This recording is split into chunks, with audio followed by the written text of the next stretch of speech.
is a presentation of Fox Sports. We are Baltimore. We are Ohio.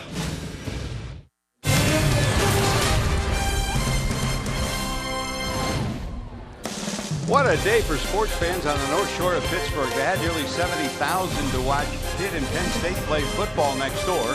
And tonight, Fox Sports Ohio brings you Cincinnati Reds baseball.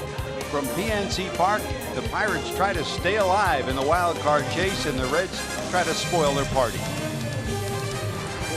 Hi, hello, and welcome to Pittsburgh, everyone. Along with the Cowboy Jeff Brantley, I'm George Rand.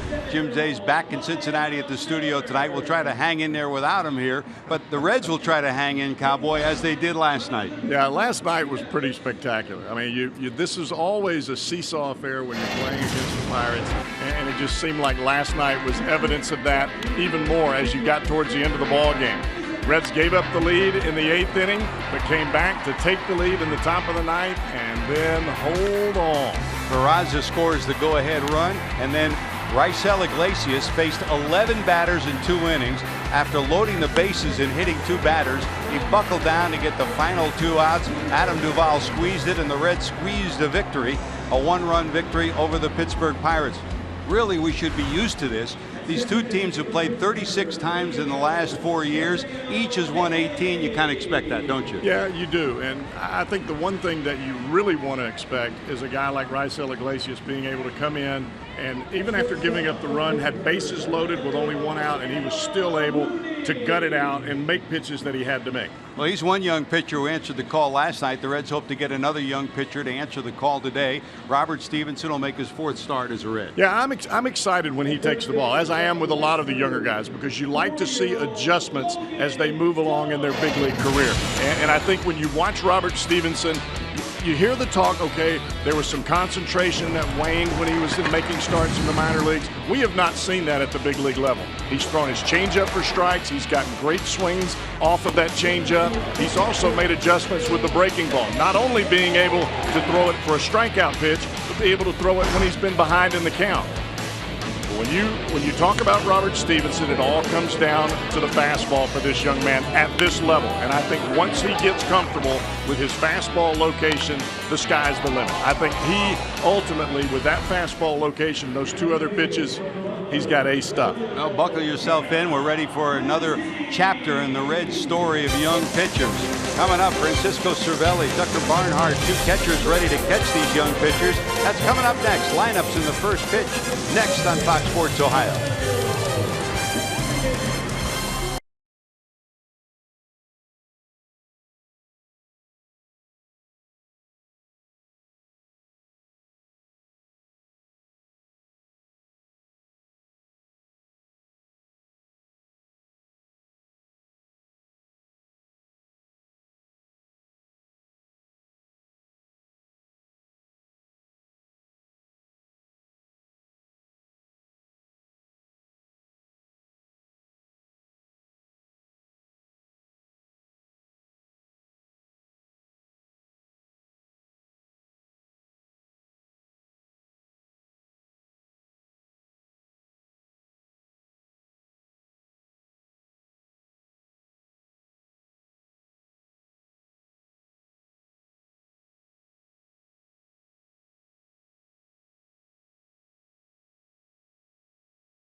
Brian Price and his Reds hoping to continue what they started last night. This resilient club traded runs with the Pirates all night long before they finally pushed across a run in the top of the ninth and held on in the bottom of the ninth for a victory. He acknowledges this team at times doesn't play as well as he would like it to play, but he says you got to give it to them. They're resilient. Our guys came right back out against Watson, their closer, with a base hit by Suarez, sacrifice bunt, Holt with the ball through the right side, and then a big sac fly by Peraza, and immediately come back. You know, so they're right there with their best pitcher on the mound, best relief pitcher in that situation. After kind of a bummer, giving up the lead, and then coming back and in a big jam, Iggy pitching out of it, and the guys just showing a lot of heart to pull that victory out here. A lot of heart for a team that has battled these Pirates so closely over the last few years. This year, the Pirates lead in the season series, 7 wins to 6 for the Reds, and as we talked about, they've split the last 36, each team winning 18 games over the last 4 years. Let's check the starting lineup for Brian. For Brian Price, he'll try to win his 199th game as a Reds manager, and he'll send Jose Peraza back to the leadoff spot. Peraza hitting over 300 during the month of September, comes in at 331. Zach Cozart will bat second. Joey Votto, another good night last night offensively for the Reds first baseman, was hitting 375 in the month of September. Adam Duvall, Brandon Phillips, who hit his 10th homer last night, hits in the 5th spot. Schebler, Suarez, Barnhart, and Stevenson will bat in the number 9 position. That's your Reds starting lineup tonight for Brian Price. Young pitcher for the Reds, you know that, Robert Stevenson. This guy is still young. He's 26 years of age, but he's already had a ton of starts in the American League. Acquired by from Toronto on the 1st of August. The starter Cowboy for the Buccos is Drew Hutchinson. Yeah, Drew Hutchinson was part of the Francisco Liriano trade. As Liriano went north, Hutchinson came here to the National League. And you're right, George. He made his debut back in 2011. He pitched as a starter a couple of years with that vaunted Toronto Blue Jays offense. Even though the ERA was a little bit high, he still was able to chalk up a lot of wins. I think the big key for Hutchinson is consistency around the zone. And for him, a lot of times that fastball gets away from him a little bit, pitching behind in the count, and that's not usually a recipe for success. Well, Hutchinson has never faced the Reds. He'll make his first appearance against Cincinnati. He becomes the 51st player to play for the Pirates this year. That's one away from the Pirate all-time record. When this year started, if you ask Clint Hurdle, I don't think he would have expected that. That's one of the reasons why the Pirates are still struggling to stay in the race and not in first place or close to first place the way they've been the last few years. Hurdle won his 500th game as a Pirate manager in Game 1 of this series. 86 degrees at game time, hot, humid day here. And Peraza, did he go around? No, says the first base umpire, Pat Holberg. Lance Barrett's behind the plate tonight. Paul Nauert at second, and Marty Foster's your third base umpire on tonight's crew. Pitt hung on to beat Penn State next door 42-39. They had nearly 70,000, the largest football crowd, largest sports crowd in Pittsburgh for a game. And hey, Cowboy, how about at Bristol, Tennessee tonight? They expect 150,000 for Tennessee against Virginia Tech. How about that? That's large. Big. That's a lot of humanity right there. I mean, that'll be bigger than any other college football crowd ever. I mean, the Buckeyes and the Wolverines get 114, 115,000. This will be near 150,000. Look out. That got the bat. Did it get his hand too? No sign that it hit his hand. It looks like it hit both, but he'll get no call. He's still shaking that hand. Here comes Out Brian. comes Brian Price, and he should.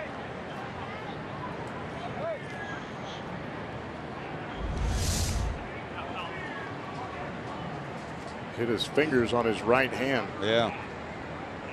Got the left hand off the bat, but you see where the ball hits. He's holding on to the bat, and it hits his fingers, kind of pinching him down at the handle of the bat.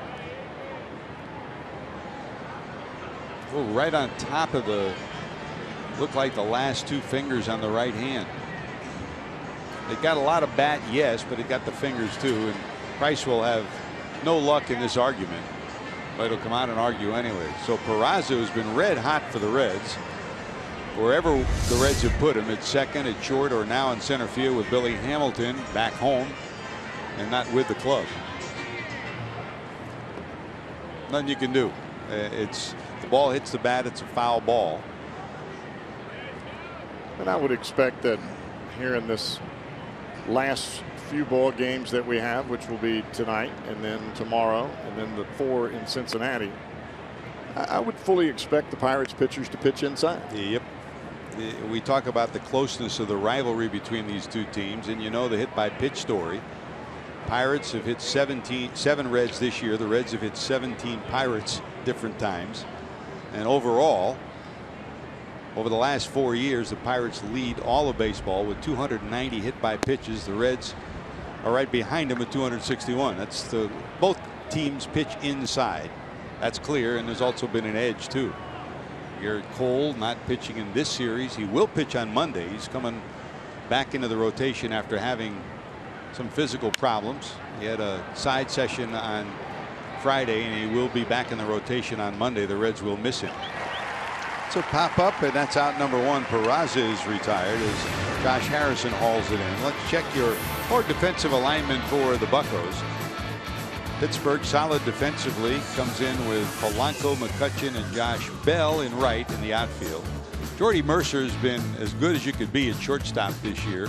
Second in the league statistically, but spectacular overall at short. Josh Harrison outstanding at second. Jaso gets the start at first, and Cervelli, a leader on this club, will be behind the plate. Here's Cozart. Zach at 253, 16 homers and 49 knocked in for the Red shortstop. Snapped an 0 for 14 funk on Friday. The good news, that 16 home run total is a career high for Cozart. Talk about gutting it out after the surgery of last year. He's running on fumes right now, but you can't get him out of the lineup. He knows he's one of the few veterans left on the club that's seen a lot of young players come in.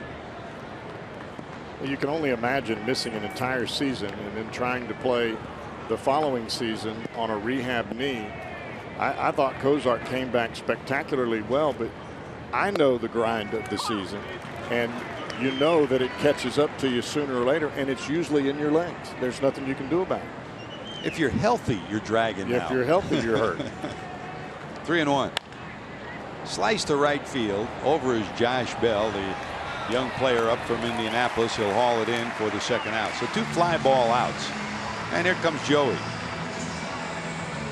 Bell has bounced back and forth between right field and first base, both at Indianapolis and here at the major league level. But it appears he's probably the best player they had at Indy this year. It appears his home will probably be in the outfield. Right now he's starting in right because Starling Marte has been experiencing back problems, so he's out of the lineup. Polanco, who normally plays right, is playing left, and of course McCutchen's in center. For a while they played Bell at first down in the minor leagues, thinking he'd be the first baseman of the future, but they just signed Freese to a 2-year extension. It looks like he's going to be the future at first. There's Votto. Joey in at 313, 22 homers, 81 knocked in.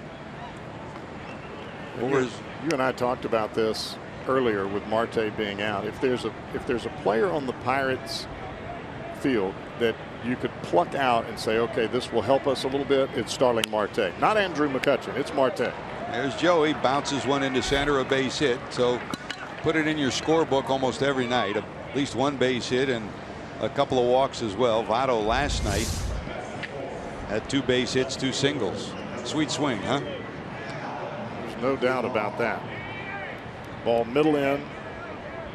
And with Votto, you've got to have, if you're going to get him out with some semblance of consistency, you've got to have an above average fastball, and you can't just have that. You've got to have a breaking ball or a changeup that you can get around the plate.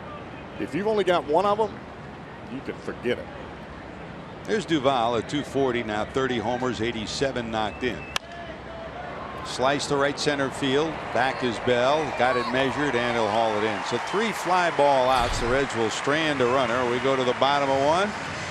Robert Stevenson takes them out for the Reds.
The bottom of the first. Let's check the starting lineup for Clint Hurdle and the Pittsburgh Pirates. Josh Harrison in the leadoff spot, his 39th game in the leadoff spot. He's been outstanding of late at .282. Josh Bell will bat number 2. Andrew McCutchen, who had a big sacrifice fly to tie the game last night, in the 8th inning will bat in the 3 spot. Polanco, Gong, Jaso, Cervelli, Mercer, and Hutchison. That's 1 through 9. And here is Robert Stevenson.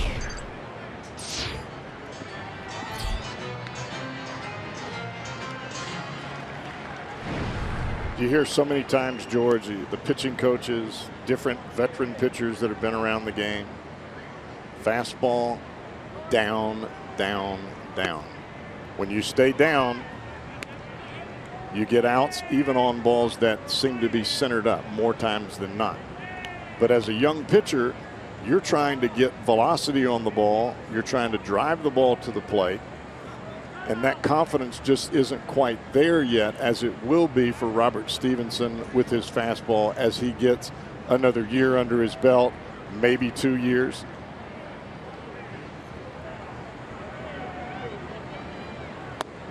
Well, that's a great pitch right there. That's the kind of pitch that if Robert Stevenson can make that pitch with his fastball in any kind of consistency, he could put up some incredible numbers. 1 ball, 2 strikes to Harrison. That's wide for a ball, 2-2. Stevenson, 23 years of age. He won't turn 24 until next February. Native of California, the California Player of the Year out of high school. The Reds picked him number 1.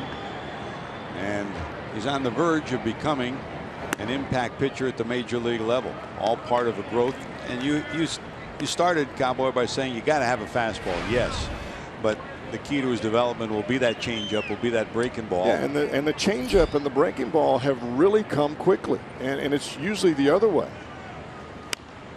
Got in on his hands, popped up. Will anybody get there? Duvall has it drop. I think he thought Cozart was going to get it. And Cozart held up thinking Duvall was going to get it. A ball that should have been caught flops down on the grass in short left field. And Harrison now has a 10-game hitting streak after this. Just not quite the communication that you need to have. You can see Duvall slow up thinking that Cozart was going to get to the baseball. We talked about outfielders taking control on balls in the air over the infield. That's not the responsibility of Cozart there. That's all on Adam Duvall. So a gift for the Pirates and a 10-game hitting streak for Harrison. And here's Josh Bell. Bell at .283, a couple of homers, 11 knocked in. Now, speaking of great high school players, you put Josh Bell in that category. Native of Texas, who looked like he was going to college, drafted by the Pirates and said, I'm heading to college, until as a second-round draftee they ponied up $5 million and got him to sign. That's more than any other second-rounder ever got. This one ripped to left center field. Duvall on his horse. It's going to be one hop off the wall. Here comes Harrison around third. He's going to make it all the way home, and Bell delivers a big hit, and the Pirates lead it 1-0. Well, he's done it this whole series. We've seen it, Cowboy. He'll take that pitch away and deliver it to left and left center, and boy, does he hit this one with authority. Yeah, I'm surprised, George, that we have not tried to work Bell inside with his authority hitting the ball the other way. We've continued to pitch him away with hard stuff, and he's continued to hammer the baseball. Picks up his 4th 2-base hit. He's at second. The run scores, and the Pirates lead it 1-0. So Josh at second. Here's McCutchen at .249, 20 homers, 62 knocked in. A subpar offensive year for the former MVP and multi-time All-Star. Came up when he needed to with a sacrifice fly last night to tie the game at 3 before the Reds pushed across the winning run. And sometimes I think for the development of a young pitcher at this level, and Robert Stevenson would qualify in that category, adversity early in the ball game is really a development tool. It helps him understand, okay, I can get out of this. And you want to see a guy, if you're the Reds, you want to see how Robert Stevenson handles this type of moment. Does he try to throw the ball through the backstop, or does he continue to make pitches? And we saw it last night with Raisel Iglesias. He came in the 8th inning, gave up 3 hits, gave up the tying sacrifice fly. In the 9th, he came back for his 2nd inning, hit the first 2 batters, and then got the train back on the tracks and bounced back. Foul down the 3rd base line. You hear the phrase so often, slow the game down. For a young player, that is almost impossible because your heart's beating so fast, your jersey's moving back and forth. Sometimes it's hard to even get your breath. But if you can slow the game down a little bit, think about making the pitch after the pitch that you're making. It kind of puts you in a little bit different frame of mind. Just one pitch at a time, one batter at a time. That's low. 3 balls and a strike. Pirates have had 2 runners picked off, one from second, one from first. So Bell doesn't want to join that club. He's got a very short lead off second base. Oh, yeah. What it also does in this type of adversity early, it tells you a little bit about the pitcher that's on the mound. What is he most confident in? Because you will go to your best pitch when you've got runners on base and you feel like the other team is rallying. And there's ball 4. So a single, a double, and a walk. So 2 on, still nobody out here in the first. It's one thing, George, to throw a 2-0 changeup when there's 2 outs and nobody on. It's another thing to throw a 2-0 changeup with runners at second and third and nobody out. And that's the part of pitching that you want your young pitchers to grasp. Because if you're going to be successful up here, that's the kind of pitch that you have to make. So Roberts in a whole peck of trouble here early. The Reds will play double play depth middle of the infield, try to give him 2 quick outs as Polanco comes to the plate. Gregory at 269. He leads this club with 21 homers and leads the club with 82 runs batted in. Another bright young outfield star for this Pirates organization. Marte, McCutchen, Polanco, and Bell. Bright young offensive and defensive stars. And let's remember too, George, there were many times during this year where Robert Stevenson faced Josh Bell in an Indianapolis uniform while he was playing in Louisville. So there is some familiarity there between the two. And this time Josh got the best of him. Stevenson to the stretch. 2 on, nobody out. And he's behind 2-0 here.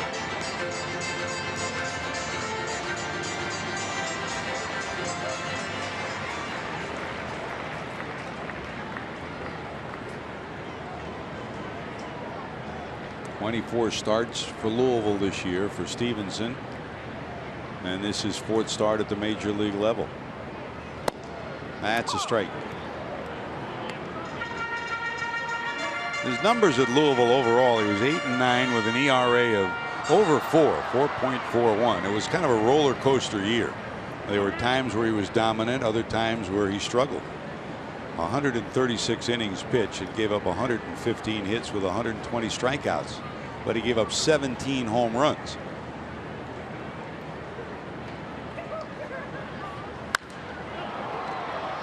Tardy on that one, a high pop to the left side. Who'll take charge?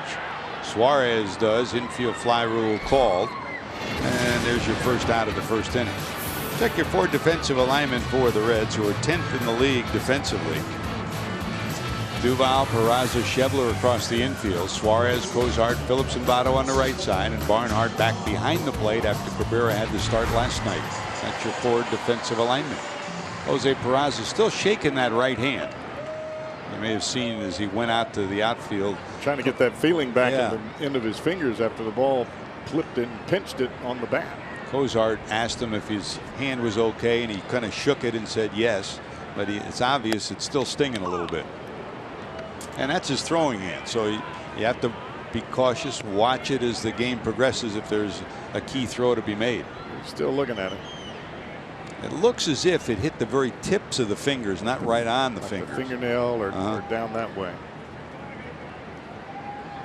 Strike one to the third baseman, Jung Ho Gong. Boy, that was an outstanding changeup right there.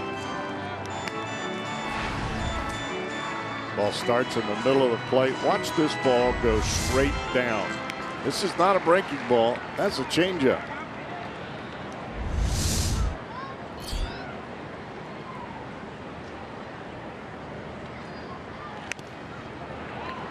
Back it up, 84 miles an hour again, way out in front is Gong. Yeah, I think a lot of great managers that are out there, George, and I think you would agree with me on this, they want to see a pitcher get out of his own mess. And that's when you really start to become a bona fide big leaguer. You're going to have issues in innings. I mean, nobody's going to be just dominant every single time, but you got to get out of your own mess. Yes, missing inside. Good idea, 1 and 2.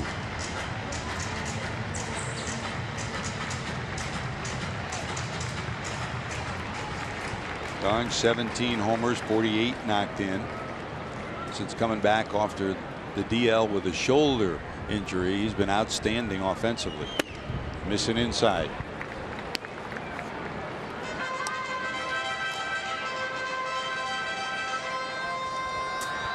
Brilliant career in Korea. Came here last year, made believers out of everybody. Had his season cut short with a very difficult knee injury, and he's back a lot quicker than a lot of people thought he would be. Rip past Kozart into center. That's going to get another run in. The runners will be at first and second. It's 2-0 Pittsburgh. RBI number 49 for the Pirate third baseman. Starting to see Robert jumping a little bit to the plate. This is a breaking ball.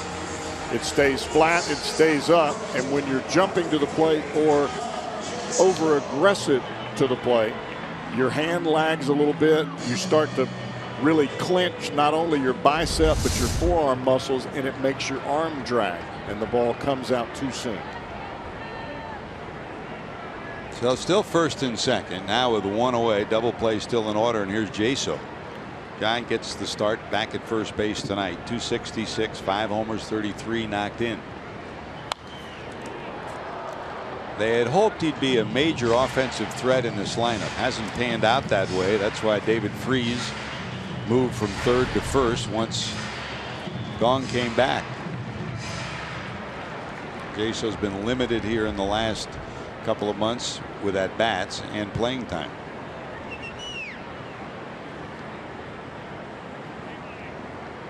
Strike one to Jaso.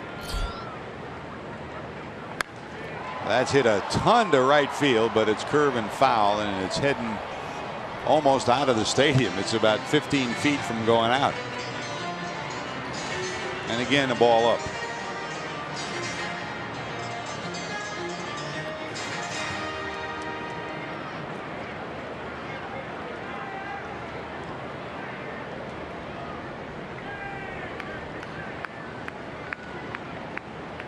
McCutcheon off second. Gong off first. George, you remember Greg Maddux used to talk about this a lot. When things went haywire and the game started to really speed up, he threw slower, slower, and slowest.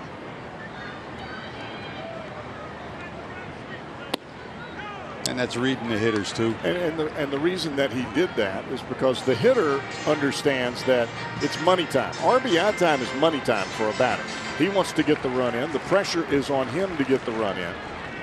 You take something a little off, you get him out in front, and you take him out of his comfort zone. 1 ball, 2 strikes. Did he go? Says the third base umpire, Marty Foster. 2-2.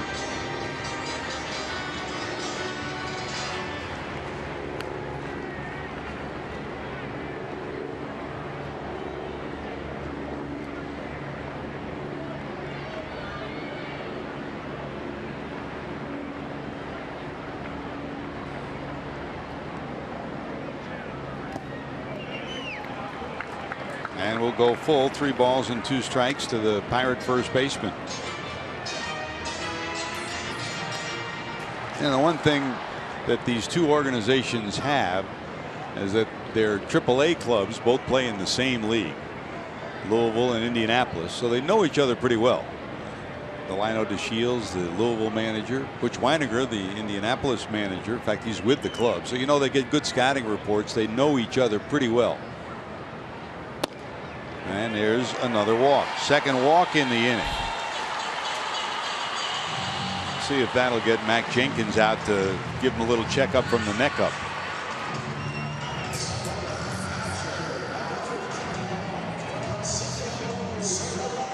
With Louisville, average 4.7 walks per 9. With the Reds, 2.6. Two numbers that have to improve, Cowboy.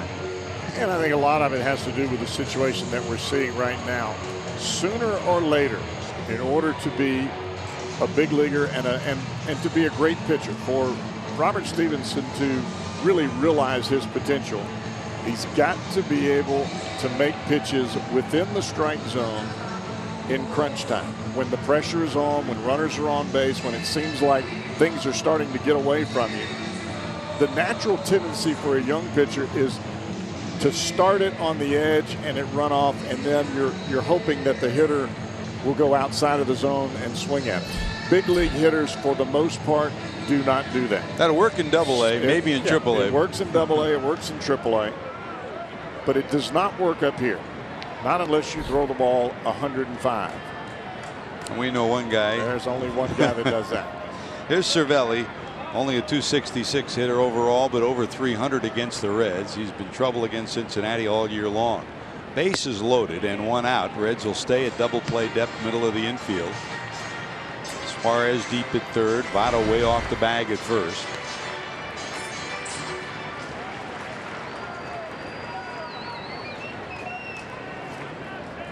Cervelli, tough at bat. He worked the walk last night in a key rally situation for the Pirates.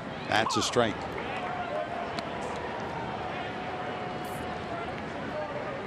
Stayed over that back leg a little bit longer that time, did Robert Stevenson, and he got a nice, crisp delivery to the plate.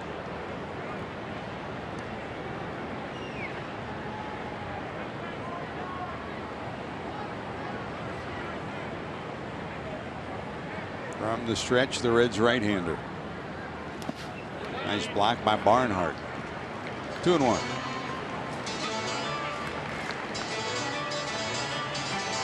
Single by Harrison, double by Bell, 1-0, a walk, and then a single by Gong, 2-0 Pittsburgh. And Brian Price looking at another top of the dugout night between these two teams.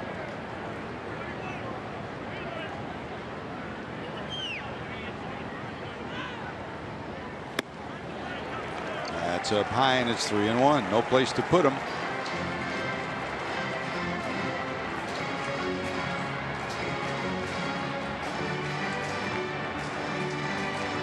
There you see that average against the Reds, over 300 at 313.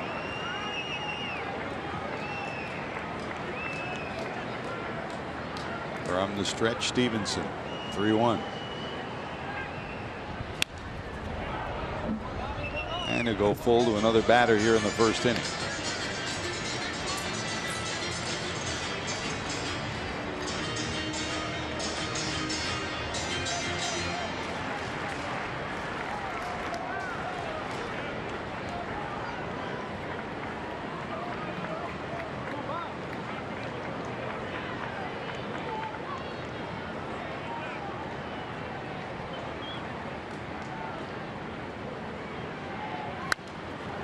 That's pop backhand out of play.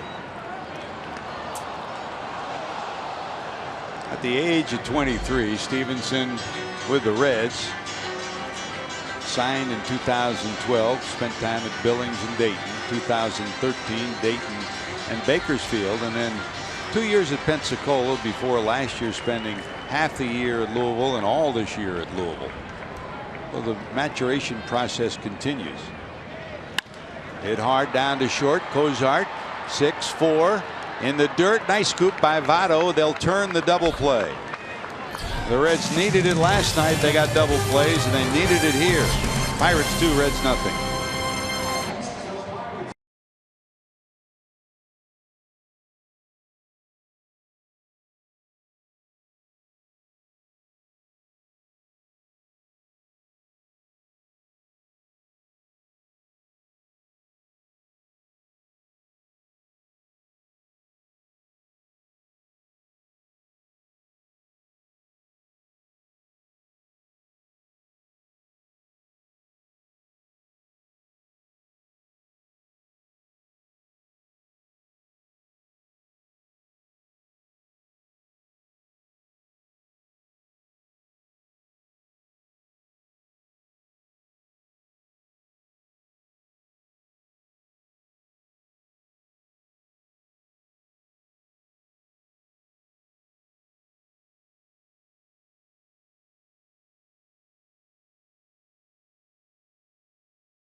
Leads inning after inning. Brandon Phillips gave the Reds a lead in the 6th inning with a leadoff homer. It was 3-2 Cincinnati at that time. That was his 10th home run of the year.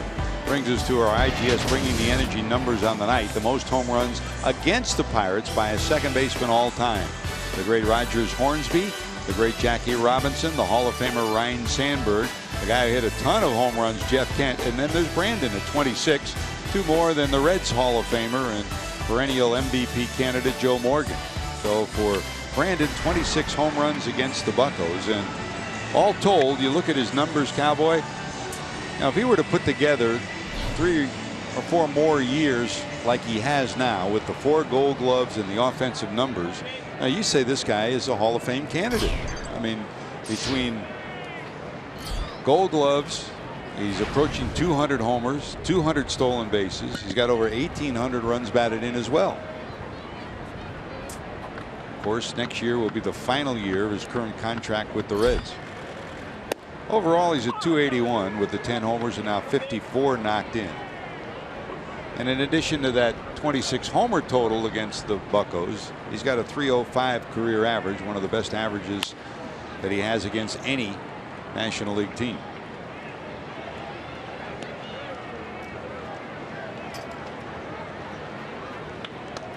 Reds got a hit in the first from Votto and trying to get something going here in inning number 2. George Grant and the Cowboy, Jeff Brantley back in the studio. Jim Day and Brian Giesenslaw will be filling us in as the night goes on. Down the right field line, curving, foul, and out of play. I would say, George, that there is more familiarity within the division now in baseball than there's ever been. You had the National League, you had the American League. You didn't quite play the teams as much as you play now. I mean, you see a lot of the Pirates, Cardinals, Brewers, and Cubs. Line drive to right. That drops in front of Bell. Base hit for Brandon.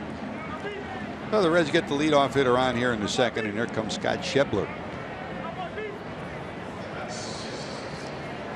And I think the more familiarity ultimately comes down to who can execute the best.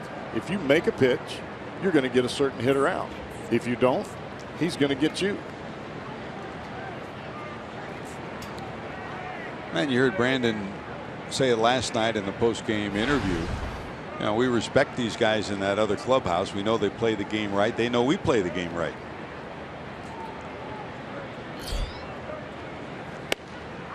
Tardy on the fastball, strike 1. Schebler 243, 7 homers and 26 knocked in.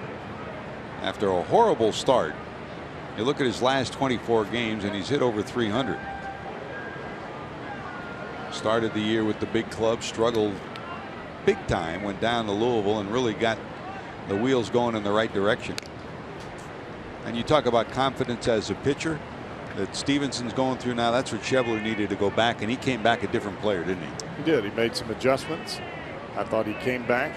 He had a little bit of lull after that big ball game against the Cardinals, but he just kind of stayed with it. He continued to grind through it. And he's got a really good chance to finish this season about as strong as anybody else on the club.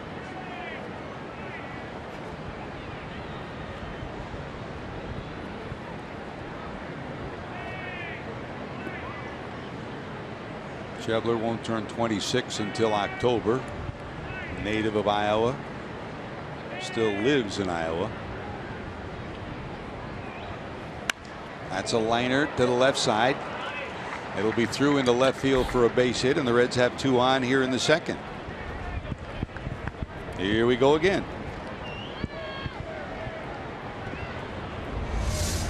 Not a terrible pitch. Like a backdoor breaking ball, and Schebler just goes right with it.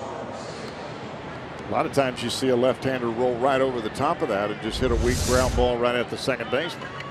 He stayed inside of it, shoots it the other way. So Phillips down at second, Schebler at first, and here's Suarez. Eugenio started the Reds rally in the 9th inning last night with a base hit. Tyler Holt contributed a base hit, and then a base fly ball by Peraza got the run in. Suarez has been swinging the bat good lately. Talk about numbers when you add it up at the end of the year. 20 homers, 62 knocked in for the Reds' third baseman. That's a strike. Long look down at Billy Hatcher's in the third base coach's box for the Reds, and as usual Freddie Benavides in the first base box for Cincinnati.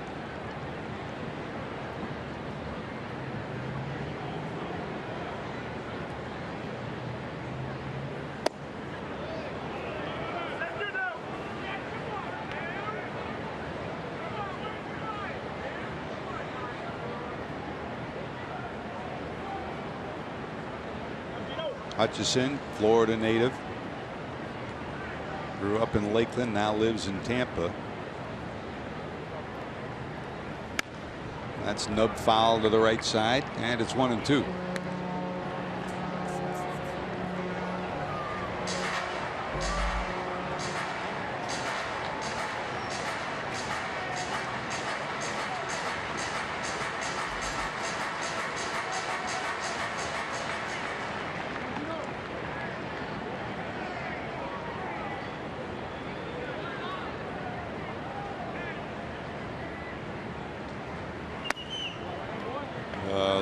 Count evens, 2 balls, 2 strikes.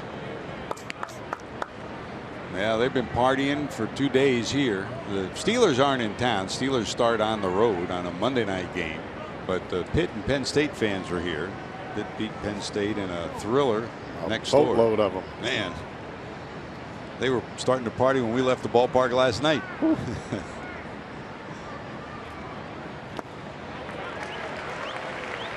Swing and a miss, and held on to by Cervelli. That's your first out of the inning, and strikeout number 1 for Hutchison.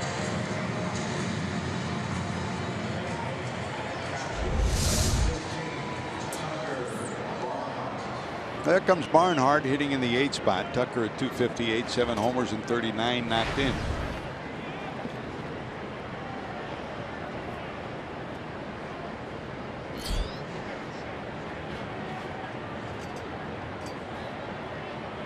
You hit the final 3 weeks of the season, Cowboy, and you look at, we talk about it every day. You evaluate the years that guys had.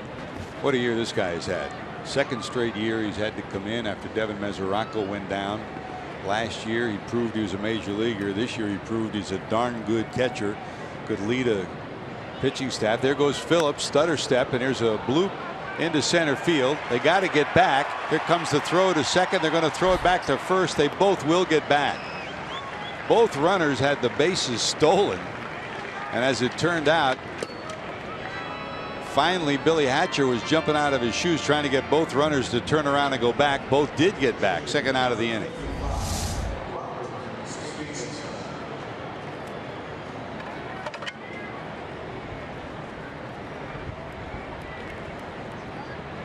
Yeah, this is a difficult time of year to play, even if your team's in first place, because you're reaching back for a little bit of adrenaline if you're in first place and it's not there.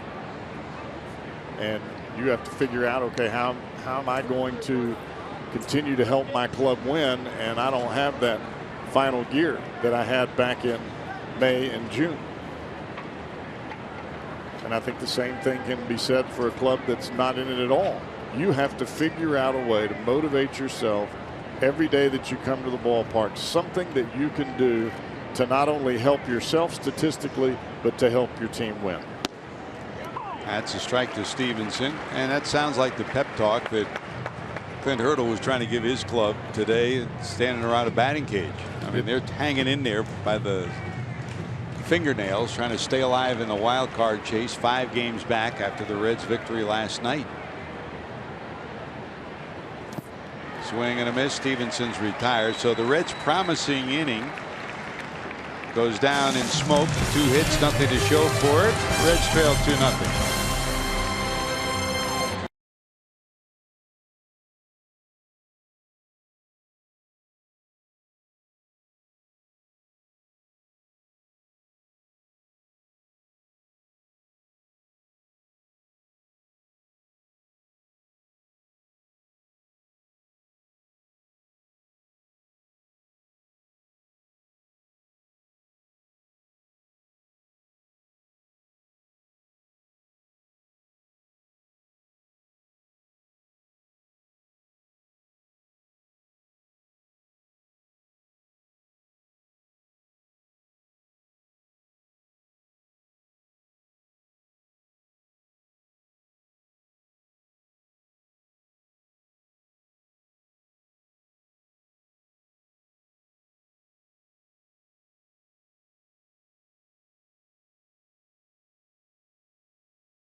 Brought to you by Elkin Elk, serious lawyers for serious injuries. The Reds have held the Pirates to 5 runs or less in 12 straight games now, including last night's ball game. It's the 3rd longest streak against Pittsburgh since 1980. And that's been the prescription for both of these clubs. Neither team has scored a lot against each other. That's why we end up in almost every night a 1-run game. I mean, the 2 teams have split the 36 games they've played against each other the last 4 years. And if you look at the run totals, it's almost even Steven. Now Stevenson's ready to go to work here in the second. He faced 7 batters in the first. Gave up 3 hits and a couple of walks and 2 runs. Benefited from a Reds double play to get out of the inning. And here's Jordy Mercer hitting in the 8th spot. 10 homers, 53 knocked in. And Mercer last night got base hits his first 2 times up. And in a tie ball game in the 7th with a leadoff walk to Cervelli, we wondered, and we didn't know the answer until we talked to Clint Hurdle today. He had the bunt sign on for the first 2 pitches, and he was down 1-2. And he tried to bunt with 2 strikes and fouled it off. And when we asked Hurdle, he said, "I've never given a batter the bunt sign with 2 strikes on." Jordy Mercer did it on his own, thinking, I didn't get it done. I want to try to get it done to help my team. And as it turned out, it blew up because he fouled it off and it was a strikeout. So, you know, you sit up here and you think, Did the manager make the mistake? Did the player make the mistake? You really don't know until you go down and talk after the game.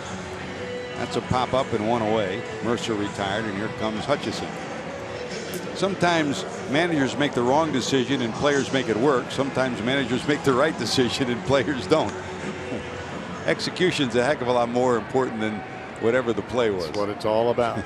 It's all about results. Hutchison looking for his first hit of this year. A couple of hits for his career. And Josh Harrison in the on-deck circle.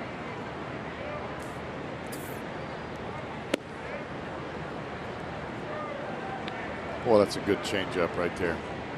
When he's nice, when Robert is nice and relaxed, and he takes that front shoulder straight to the plate, he's got some phenomenal arm action on that changeup. A dandy again. Strikeout for Stevenson, number 1, 2 away here in the second. Back to the top of the order, and just a reminder, as you enjoy a cold one, look forward to Miller Time later in tonight's game, brought to you by Miller Lite. Great to have you with us here at PNC Park. George Grand, Jeff Brantley, Jesse Jackson up here in the booth with us. Down in the truck, Josh Hall, our producer, Brian Hunterman, our director, Kevin Penowit dialing up some highlights for you, and Jim Miller giving you some graphic support. Like those graphics there that show you Harrison's doing what he always does against the Reds, getting base hits. He's 1 for 1. Josh will head back to Cincinnati next week because the Pirates will have their final trip to Cincinnati, and he said, yeah, I'm looking forward to it. I'll be sleeping in my own bed. Bonita, the whole crew will be with him. It's a hard hit ball down to second. Phillips takes care of it, and that's a 1-2-3. That's getting it done. Nice comeback. Nice inning for Stevenson. Reds go back to work. Top of the order.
Coverage stats of the night. Tonight's greater coverage of baseball brought to you by T-Mobile.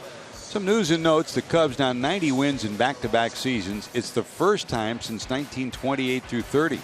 How about Rick Porcello? Boy, he had struggles last year, but this year the first pitcher in Major League Baseball with 20 wins this season. 9th in the American League with a 3.21 ERA. One of the reasons why the Red Sox have had such a great year. And Corey Guerin, first pitcher to record a save and play in the field in the same game since Cincinnati native Roger McDowell and the Dodgers way back when.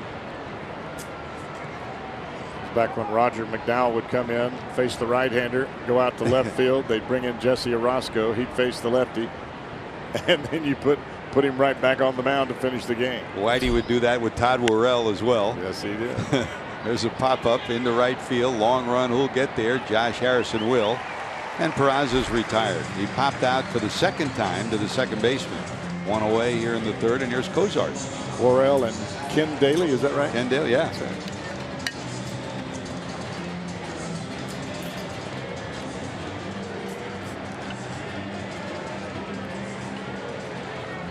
Zach fly ball out to right first time up. Votto's on deck.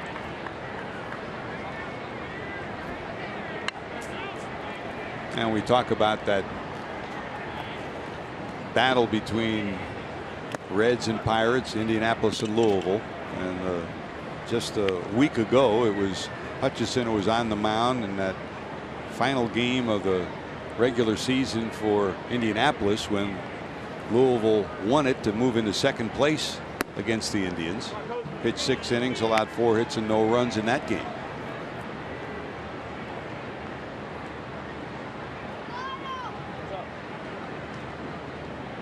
That whole rotation for Indianapolis is up here with the big club. Some are starting, some have been limited with innings. But like the Reds, the Pirates have some bright, young starting pitching prospects coming through the system.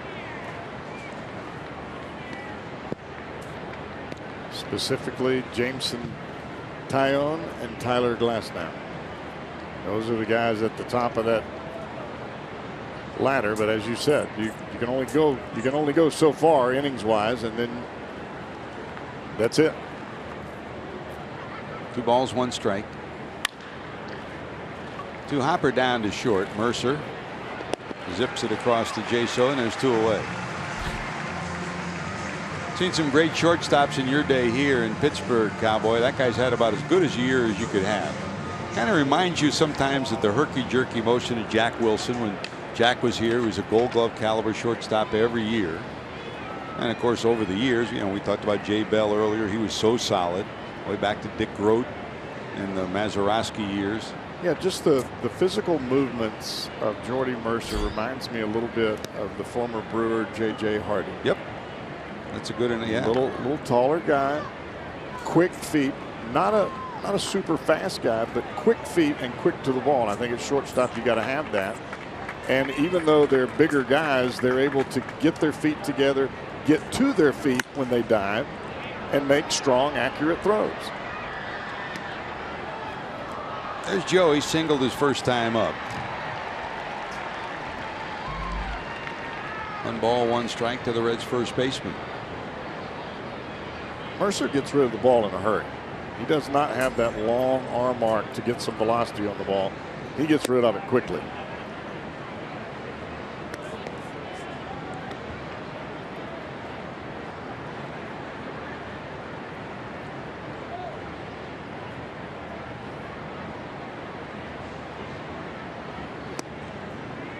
Drew doesn't need the catcher to come out and talk with him. He'll talk to himself during the game. You used to do that a little bit too. I did.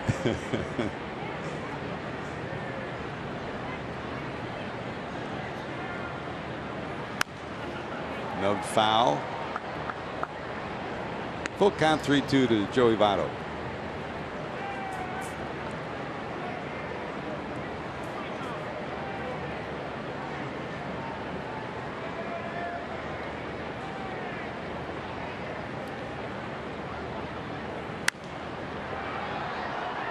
You talk about the development of a Robert Stevenson, juxtapose that to Joey Votto, the way he approaches every at bat. You can see the wheels turning in his eyes and his head. Well, that's what you're trying to get your hitters and your pitchers to get to.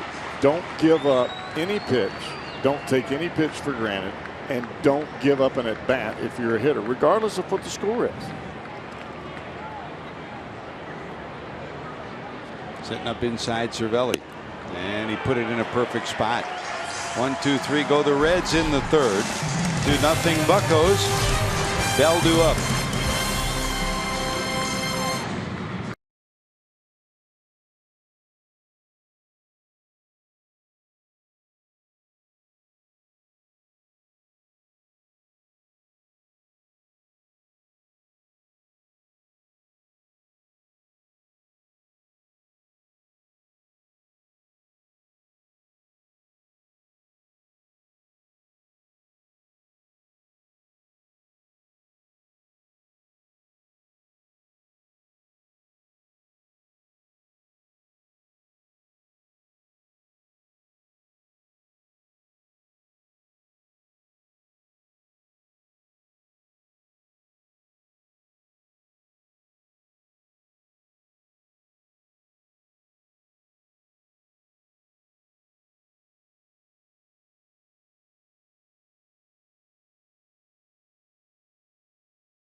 dealer. Ford, go further. And by Cincinnati Children's, changing the outcome together. Beautiful view of the downtown Pittsburgh skyline across the Allegheny River. Allegheny flows along with the Monongahela River down into the Ohio and then all the way to Cincinnati.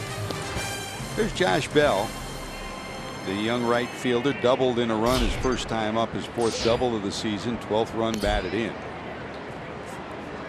I asked Butch Weiniger, his manager down at Indianapolis, who was your best player? He said, no doubt Josh Bell was the best player athletically, but even more importantly, he's that good of a person too. You know, his mom and dad, quality people out of Texas, grew up as a brilliant young athlete, good student, takes instruction, and when the ball leaves his bat, it sounds a little different, doesn't it? Especially when it's out over the plate.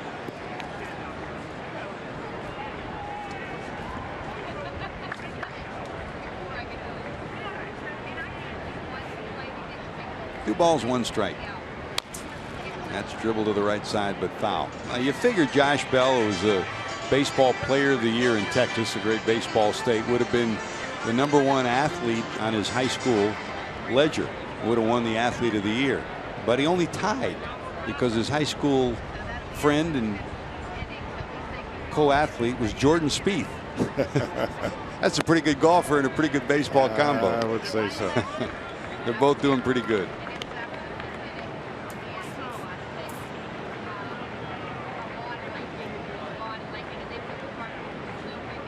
Full count, 3-2. And he does it again. Well, he's done it this whole series, and he continues to punish the Reds with balls away and up. Another base hit. Every one of his hits has been to the left side, and this one past the third baseman Suarez, leadoff hitter on in the 3rd.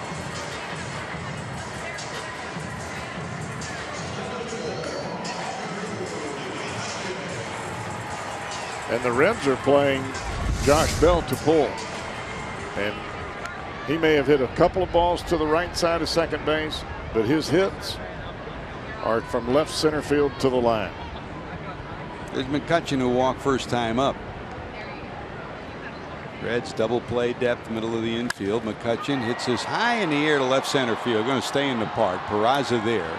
Bell is tagging. He's coming. Here comes the throw on the money, and he is out. A double play. Fly ball to Peraza. Perfect throw by Peraza to second. Bell gambled, and he lost. What a throw by Peraza, Cowboy. Well, if you'll watch Bell here, he sees Peraza. Peraza doesn't get behind the baseball like you normally would and then aggressively come towards second. He catches the ball kind of going backwards and then pauses a moment, taps the glove. Well, Bell took off. You can't outrun the baseball. Not even Billy can do that. He might be safer, but might have gotten his hand in. Brandon didn't quite get the tag back to the bag in time. They're waiting to see if they're going to challenge. They're going to challenge. And they will challenge. And they're going to win that one. Unless his hand came off the bag when the tag was made. We'll see. Well, the throw was there in time, and the throw was right on the money.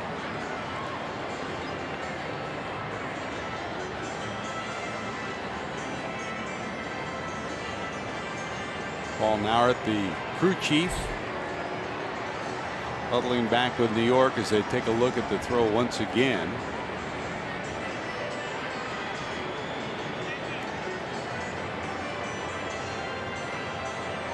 Phillips got the glove down quickly, but because of where Bell slid on the inside of the bag. Take a look. Watch that corner of the bag.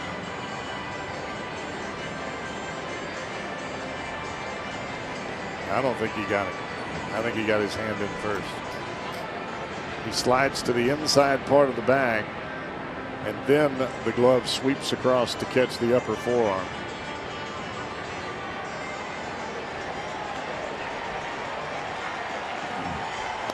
See if this is a better view for you at home and for us too. Yeah, this is a good angle right here.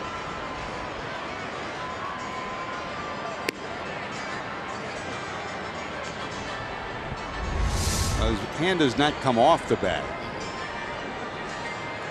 So it's a question of, do they have a definitive view? And they obviously have more views than we have here. He's safe. The hand got in and never came off. So Bell advances from first to second on the fly ball out. So instead of another double play for the Reds, it's a fly ball advanced by Josh Bell. A minute 43 on the challenge. And that's just a lack of experience in center field. Even though the throw was right on the money, if you catch that ball and you're moving towards second base, Bell never takes the chance. Be prepared. Peraza made a perfect throw, but if he was ready to throw when he caught the ball, Bell might have even stopped. As it was, he would have been out. I think if Peraza catches the ball coming towards second in an aggressive manner, Bell does not even make the attempt. So Bell's in scoring position with one out, and here's Polanco. Popped to third first time up.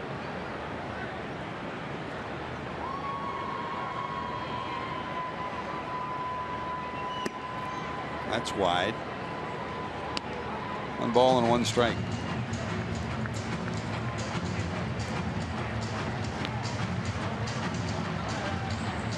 It's not often when the Reds play the Pirates that you don't see Starling Marte, who's really been trouble for the Reds ever since he came into the league. And he has not played in any of the games thus far with back spasms. Fly ball left center field. This time Bell going halfway. Duvall has it. Bell will retreat to second, 2 away. Well, we won't be on the air tomorrow for the final game of this series. The Reds will wrap it up here with Brandon Finnegan trying to win his 9th game against Ryan Vogelsong. And the Reds will pick on Milwaukee on Monday, Tuesday, and Wednesday. Cowboy, you'll head back tomorrow. Marty's golf tournament coming up. Looking forward to that as always. I'm heading back tonight. Yeah. On the jet. Yeah. The Cowboy jet. I'm taking it 4 wheels. Nice and easy. Nice and easy. We'll alert the state police. Yeah, I'll do that. That's a strike.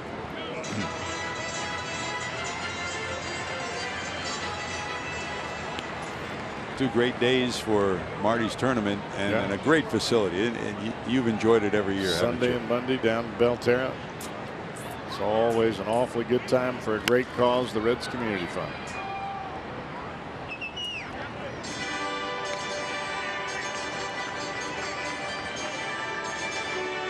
Got that rain to move through today. Cool it off a little bit for tomorrow. Good day for golf. It is amazing how much the community fund has done for Cincinnati and what Marty's done since they initiated the tournament. Unbelievable.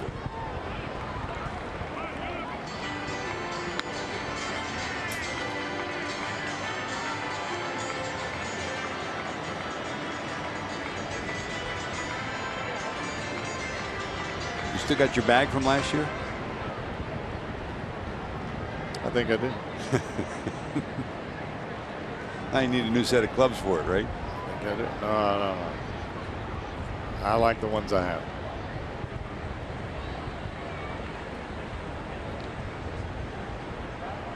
Oh, 2 to the Pirate third baseman with 2 away.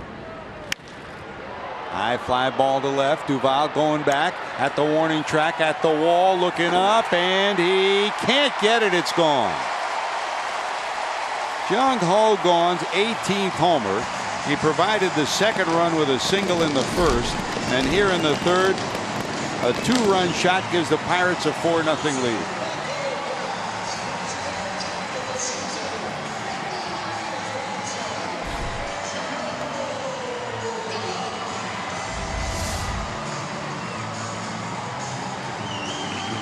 Gung now with his 7th homer and 13th RBI. in what is today his 12th game. Wow.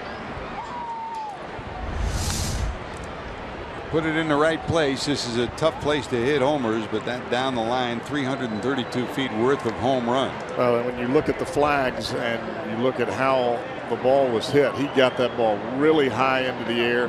The flags are blowing dead out of left field.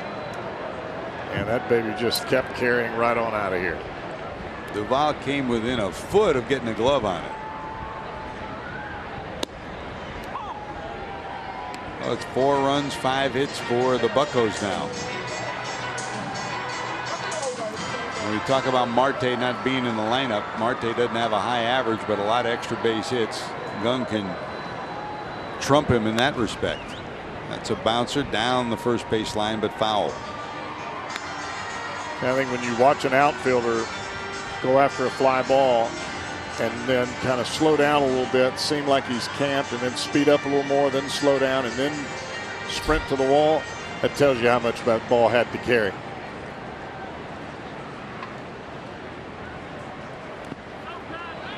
That kicks away. Barnhart will gather it, fire down to Votto, and that'll do it. But one batter too late.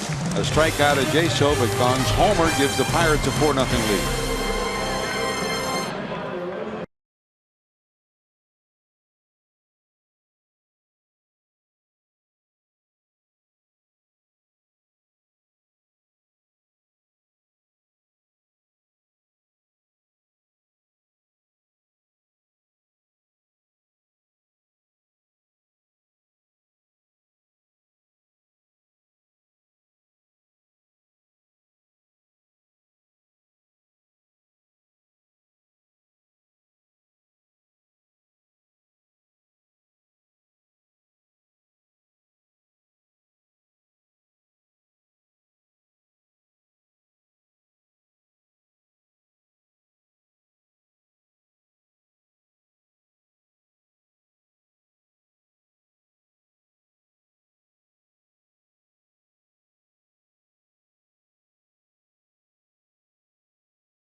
Minutes before every game on Fox Sports Ohio with all the info you need for that game with Reds Live, presented by Ray St. Clair Roofing. The guys will always be there to keep you up to date on what's happening.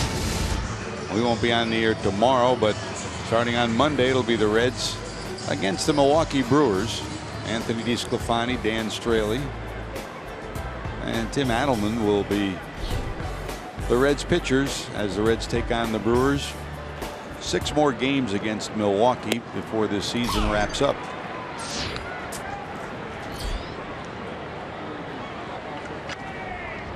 And we talked about it yesterday, Cowboy. These Pirates, if they're going to win the wild card, they're 5 games out starting play today. Here's Duvall to lead it off in the 4th.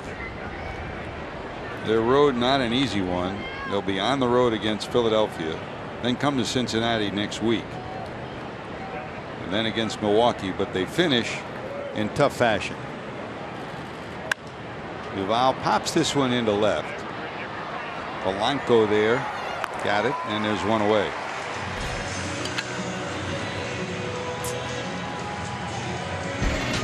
There's your Bucco schedule. Final 10 games. The Nationals September 23 through 25. The Cubs the 26th through the 29th. And then the end of the season at St. Louis against the Cardinals, after they wrap up their stretch against 15 straight games with teams under 500. But that's a tough way to end it. No doubt about that. You still like the Mets the way the Mets have obviously the easiest schedule. The Mets have the easiest schedule. A lot of it depends on the health of some of those pitchers, but continue to get Syndergaard and some of the younger pitchers that they brought up to at least keep them in ball games. They hit enough home runs. We saw that firsthand. Here's Brandon. Another base hit. A bouncer into left for a base hit. So 1 out, 1 on for the Reds. You saw Clint Hurdle there. He's been through it all as the manager of the Pirates. Won his 500th game the night before last as a Pittsburgh Pirate manager. Well, you just have to hope if you're the Pirates that you play well over your next 10, 11 ball games leading up to that those tough 3 series with the Nationals and then finishing with the Cardinals. And you have to hope that the Cubs play very well against the Cardinals and that the Dodgers play well against the Giants. This is the time of the year when you're not really responsible for how you get there. Sometimes you need a little help. And we've seen it over the last few years. You can be a wild card and win the World Series. I mean, you just got to get in. You know, in the NFL, you lose one and you're out. Well, there's one thing that we do know. If you don't get in, you can't win the World Series. You can be a wild card and win it. You get in baseball, you got 19 games to play. You win 11, you're world champions.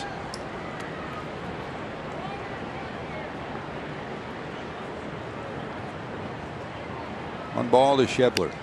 Foul back and out of play, 1-1.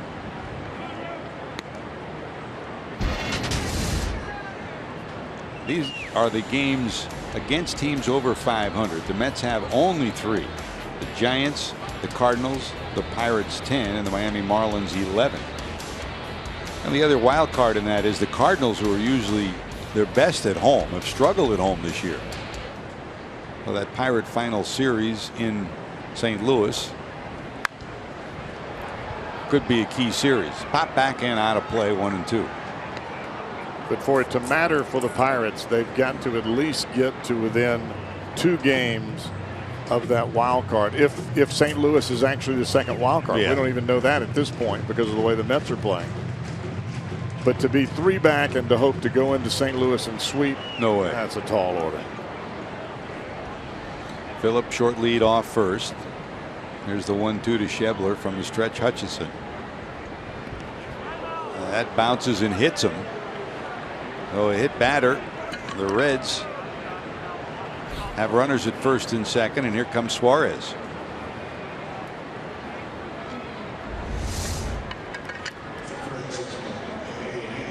Like a breaking ball, he just cut off. And that ball almost bounced in the grass. Matter of fact, it did bounce in the grass.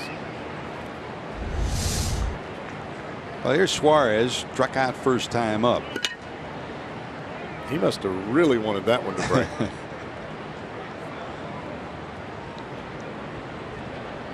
Phillips off second, Schebler off first.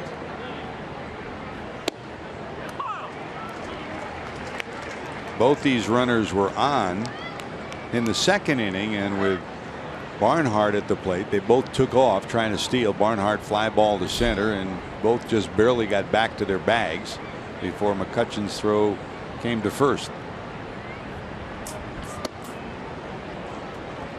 That misses 1-1. You add up the year for Eugenio Suarez. Obviously, some struggles defensively from time to time, but offensively, 20 home runs, 62 knocked in, and you can start to see spurts of what could make him a very solid offensive player. I agree. I think he's got the power numbers. I think he's got power that we really haven't even seen yet. He's gotten much better at third base. Still a relatively young player. Breaking ball strike, and it's 2-2.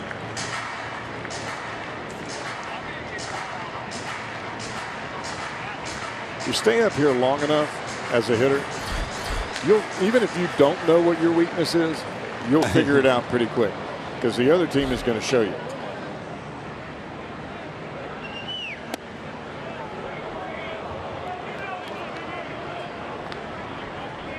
And will go full, 3 balls, 2 strikes to the Reds' third baseman. Trying to paralyze Suarez on the inside corner.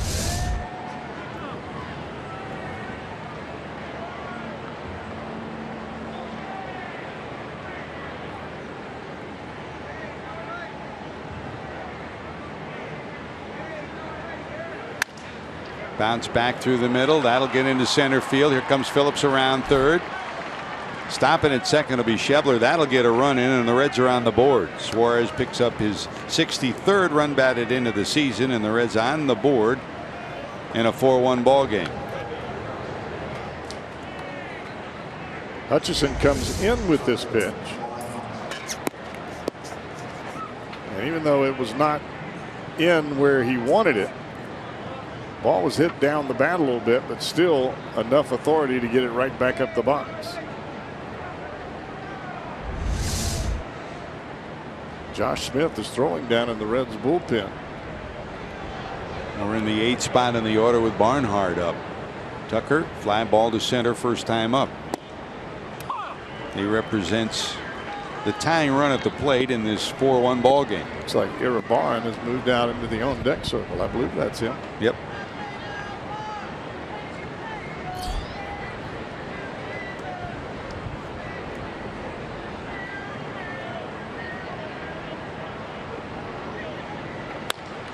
That's a bloop into right. That'll drop for a hit. Schebler had to stop, but now turns on the Jets.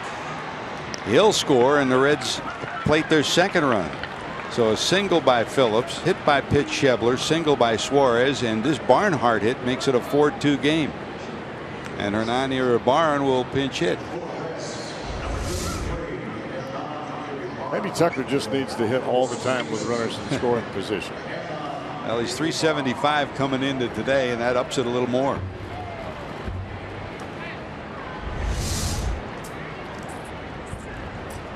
Good AB by the Reds catcher. Slow march out to the mound to check on Hutchison.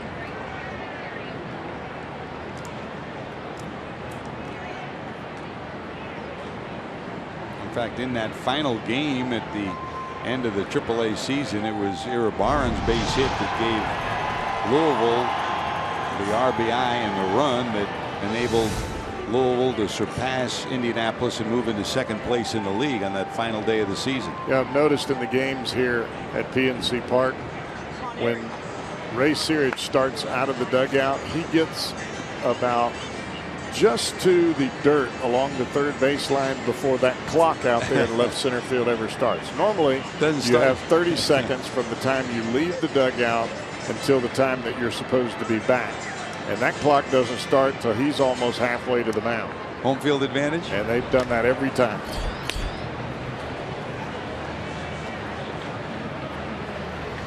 Williams, who made his major league debut the other day, starting to loosen, and here's Iribarren. He has been great as a pinch hitter for the Reds. His numbers: 4 for 5 and 2 triples pinch hitting thus far this year. Hernan, the #1 hitter in the International League this year. And to talk to the Indianapolis people, they say, I think he hit about 600 against us. Fouled off, 1 ball, 1 strike. Simple approach, solid approach, and a guy at the age of 31 who's no young prospect. Boy, he's gotten the most out of his year. Yeah, well, Hutchinson, when he came over from the trade from Toronto, he went straight to AAA. So these two have faced each other before. Both at Buffalo and at Indianapolis. He's 4 for 5 against him, including that big hit. Trying to duplicate it right here and get the Reds to within 1. Polanco, a couple of steps tight and left, and both Bell and McCutchen deep and right and center. Holes on the swing, and it's 2-2. It's a couple of times now where Francisco Cervelli has set inside on a Reds batter, and Hutchison has thrown the ball. It's not been way away, but it's been high and in the middle of the plate. almost as though he just doesn't want to come in.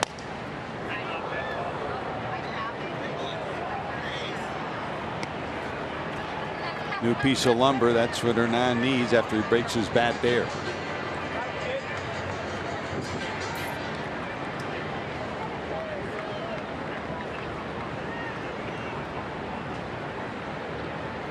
You know, in this case, the Pirates may have a scouting report, but Hutchinson seems more of Iribarren than the Pirates have. He's going to go with what he believes in and what is known as what's beaten him too. Well, he doesn't want that. 2 balls, 2 strikes. This one nubbed into right, sinking. It will drop for a hit. They'll hold a runner at third. And Hernan does it again. Now 5 for 6 against Hutchison in their matchups. He continues to be a remarkable pinch hitter for the Reds, and the bases are now loaded. Got this one in on his hands, but as you said, George, Iribarren got enough of the bat to the baseball to get it in front of Josh Bell in right field.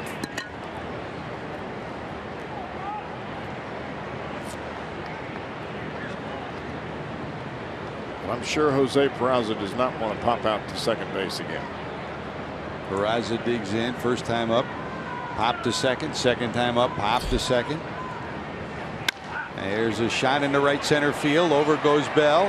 He'll get it, tagging at third, and speeding home for the 3rd run for the Reds is Suarez. So Eugenio Suarez scores. And the Reds have nudged to within 1. It's a 4-3 ball game. Now, we talked about it in the open, the resiliency of this club that just doesn't quit. And they're doing it again here in the 4th inning. Back to the number 2 spot in the order, Zach Cozart.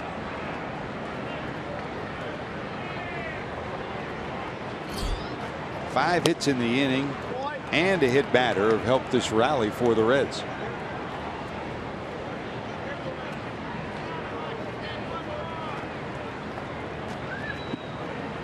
Cozart flied to right, bounced to short.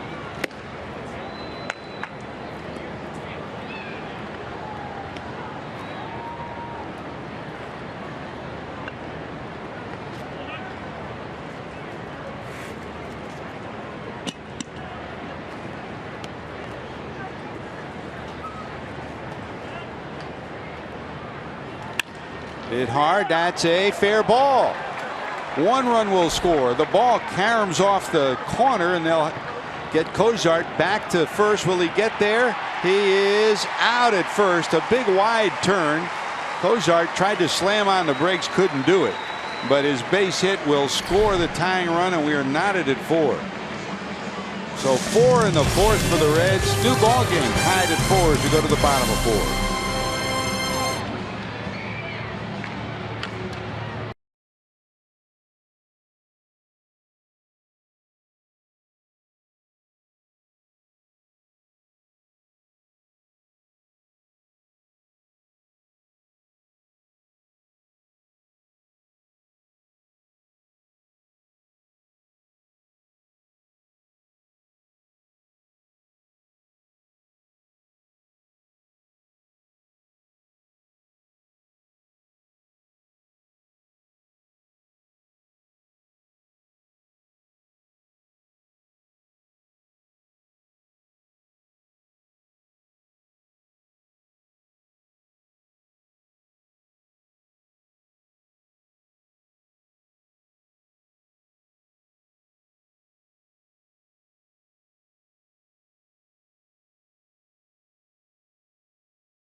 Cincinnati's most historic annual events coming up next weekend. Oktoberfest in Cincinnati. Park once take in 2 Reds games and celebrate the Queen City's German heritage. Plus the first 20,000 fans at Saturday night 6:10 game receive a Red Stein thanks to Moorline Lager House. For tickets, visit Reds.com. Next Saturday when the Pirates come to town, a noon game and a 6:10 game. And you can take in Oktoberfest as well. Wind picking up here, and we can't tell you that the radar shows there is some rain heading our way. That rain that brushed through Ohio is now heading right to Pittsburgh. Fingers crossed that we get this one in and the Reds can come up with a go-ahead run. It'll be up to Josh Smith to keep it where it is. Robert Stevenson goes 3 innings, allows 5 hits and 4 runs, strikes out 3. Stevenson goes 3, and Smith takes over. Cowboy. Long man seems to be the role that Josh was cast in, especially early when he came back up to the big leagues. They got him in the bullpen, threw the ball pretty well. But it's difficult for a guy that is a long man and then you don't pitch for 7-10 days and then you get out there and you're expected to execute. But that's the role that Josh Smith is in, and he's got to handle it. Strike 1 to Cervelli. This one bounced down to short. Cozart has it. Quick flip to first. They'll get the Pirate catcher by a step, and there's 1 away. Cervelli bounced into a double play to Cozart first time up, and that'll bring up Jordy Mercer.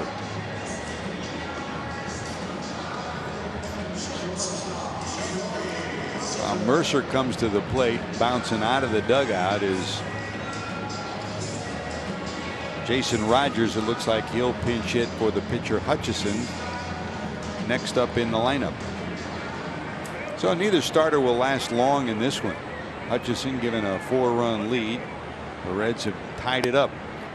Mercer popped out to Votto first time up. All part of the growing and learning process for the Reds' young right-hander, huh? Yes, it is. Loop to center field. Peraza there. He'll squeeze it. 2 away.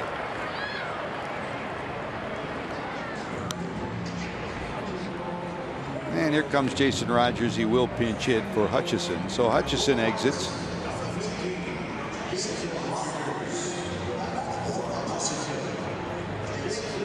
Had a 4-0 lead after 3, and in the 4th the Reds sent 8 to the plate to score those 4 runs. So he gives up 4 runs on 8 hits.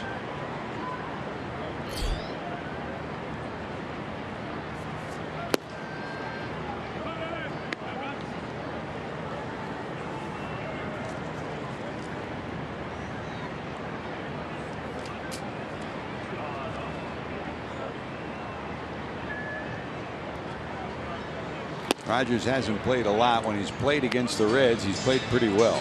He's 12 for 28, a double, triple, and a home run in 15 games against the Reds. Bounced back and forth from Indianapolis this year. 3rd time he's up with the Pirates.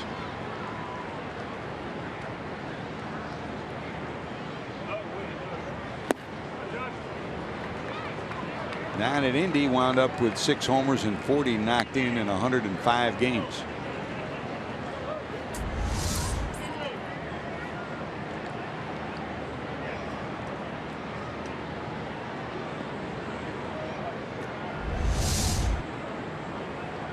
His heel spike caught,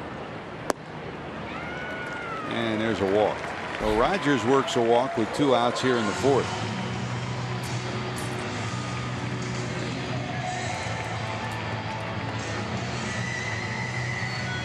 And back to the top of the order. Here's Josh Harrison, singled in the 1st, scored on a double by Bell, and bounced out to end the 2nd. That single in the 1st stretched his hitting streak to 10 straight.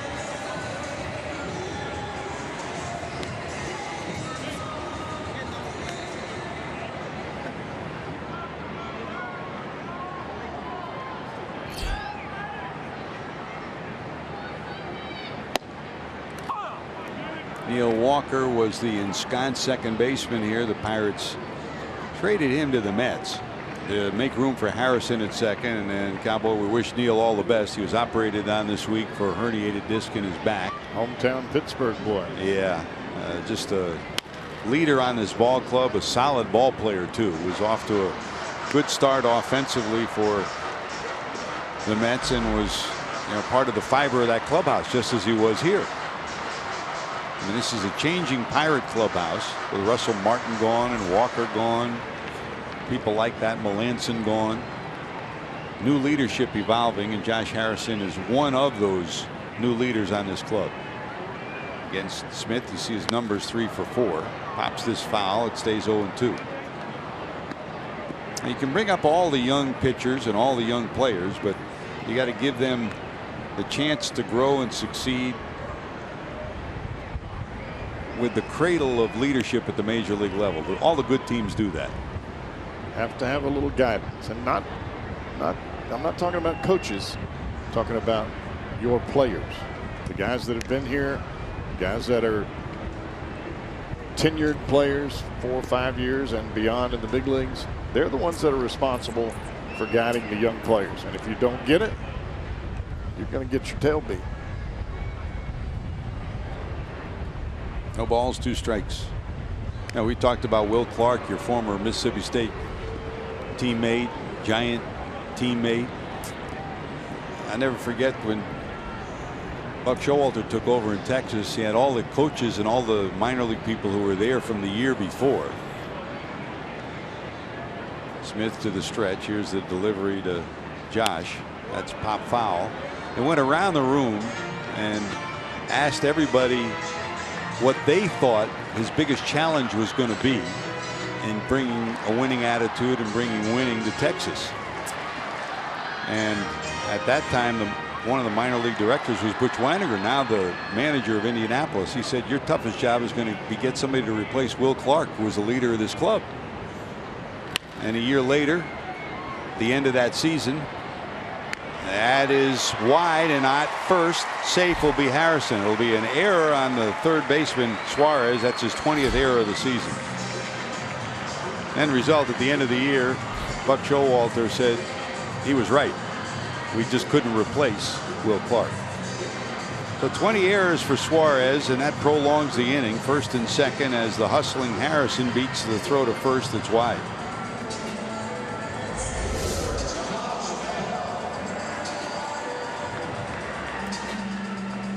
When you back up at third, that top spin ball, you got to go get it.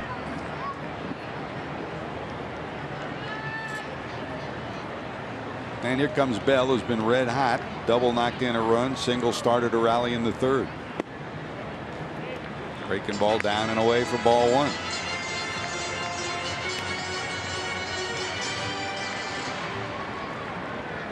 In his limited at bats, that last hit got his season average over 300 to 309.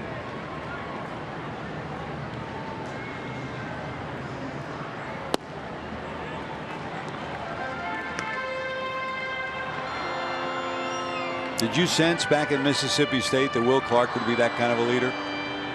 No doubt about it. He was that way in school. He was that way in high school.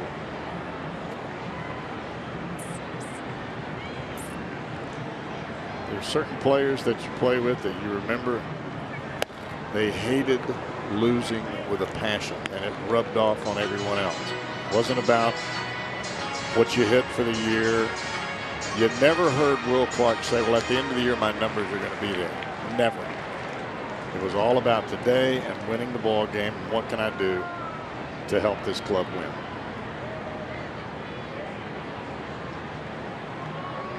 Two balls, 1 strike to Bell. Josh Smith to the stretch.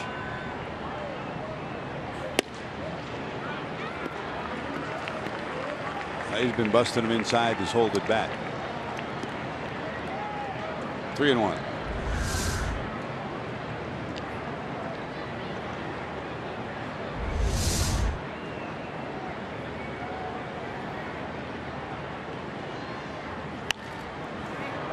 And we'll go full 3-2 to the Pirate right fielder.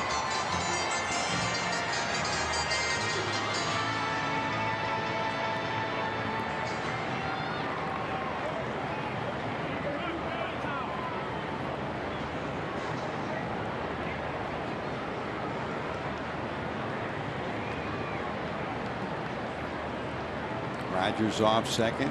Harrison off first. 2 away. Here's the 3-2. Both runners will be off and moving. And that's inside, ball 4. So 2 walks and an error have loaded the bases here in the 4th. After the Reds rally to tie it, it's another jam that Smith is going to have to work out of it. He's going to have to do it against McCutchen. 2-out walk, the error, and another 2-out walk. Recipe for disaster.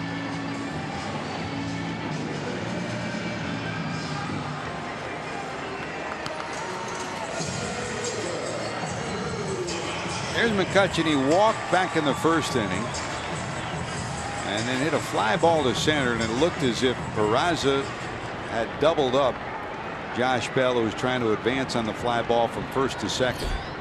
Upon review, he was safe at 2nd. Here's a number down to 3rd. Suarez, quick flip to 1st. They'll get McCutchen, and that'll end the inning. So bases left full, 5 stranded for the Pirates through 4. We're tied at 4.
Who made his major league debut this past week. He'll be the new pitcher. What a debut it was. He defeated the Cardinals 3 innings, 3 hits, 1 run, no earned runs, as the first batter he faced, the first pitch he threw, resulted in an error, but then he battled back, came back to pitch brilliantly, and when the game was over, took that baseball. There's his dad on the left, who's been battling cancer, and the emotion as his family joined him. They took some pictures. And this hug is worth $1 million, isn't it, Cowboy? His dad's been through so much this year, and Trevor had tears in his eyes as he addressed the media after the game. You could see why. You remember that moment, don't you? Yeah, I think that so many times as a fan, you think it's only about the guy that's on the field of play, but there's family involved, whether it's your wife, your mom, your dad. I mean, everybody has come through this with you all the way up. I mean, your dad still sees you as the guy that was 9 years old with the Little League hat on. And now here you are. That was a lot of emotion right there. You're not kidding. Dad got the ball, and Trevor had a memory and a moment that he'll remember for the rest of his life. And he'll face Joey Votto here, and Votto bangs this one into left for a base hit. Another 2-hit night for Votto, 2 for 3, singled, and he's going to try to pick the pocket. He's going to go to second and turn it into a 2-base start for the Reds here in the 5th inning. Hustling Joey Votto puts a runner in scoring position. Gets it right through the shift, and Votto's thinking double right out of the bat. You see him take off. The ball is in left center field. He moves the center fielder McCutchen, and as McCutchen comes up, very similar to what we saw with Peraza earlier, he comes up and looks first instead of coming up and firing to second base. That pause allows Votto to get in there easily. You would think a veteran like McCutchen would have some semblance of anticipation there. Good job by Votto. Laps for the Gold Glover and former MVP, and the Reds have a runner. The go-ahead run at second. Here's Duvall. Fly to right, fly to left. Bouncer off Williams' leg. He'll try to bounce back. Won't be able to make a play, and the Reds will have 2 on. So back-to-back hits. 1 to center, 1 in the infield, and that'll bring up Brandon Phillips, who's 2 for 2.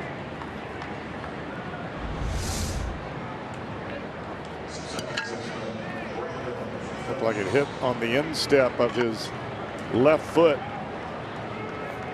When that ball comes back at you, you just hope that your glove is in a spot that the ball's at. Just trying to see it and react, almost impossible. Well, here's Brandon. Single to center, single to left, and in the 4th, he started the Reds' rally with that base hit and eventually scored Cincinnati's first run. From the stretch is Williams.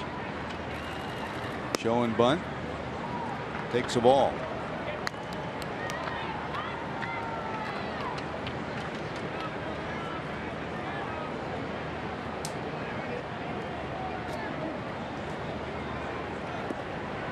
For Phillips in his career, over 300 against the Pirates. And home run last night against the Pirates, the 26th of his career. Gets the bunt down. He may beat this out. And he will. How about that? Pitcher broke to the third baseline. Jaso did not charge. I mean, that was just a mess by the Pirates. Here's another look. Phillips will get the benefit of what mounts to an infield hit. Williams tries to cover the third base line. Jaso comes in, comes back, and it's like a comedy of errors. Josh Harrison gets there, but it's too late as Jaso turns and looks a second time, and it's too late to get him the ball. Well, you can see where Trevor Williams is going. He is supposed to cover from the mound to the third baseline. The first baseman, Jaso, that's his ball. He's supposed to continue to charge. He didn't do it, and it looks like a mess. Benefits the Reds right here, though. Well, the bases are loaded with nobody out, and here comes Schebler. That's the way these two teams play. You never know what's going to happen next. Sometimes good plays, sometimes bad plays, sometimes good base running, sometimes mistakes. Schebler pops this one foul and out of play. Scott singled to left and then was hit by a pitch in the 4th to keep the Reds rally alive in that 4-run 4th.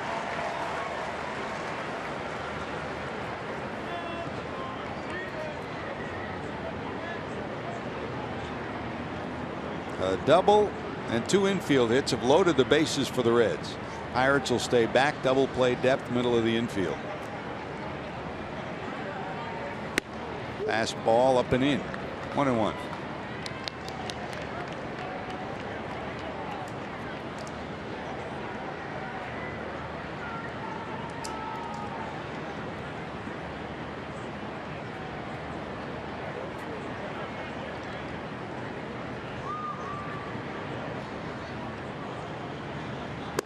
Williams, predominantly a starter down in the minor leagues, had 20 starts and a 10-6 record with a solid ERA of 2.42. 20 minor league appearances, including those 20 starts.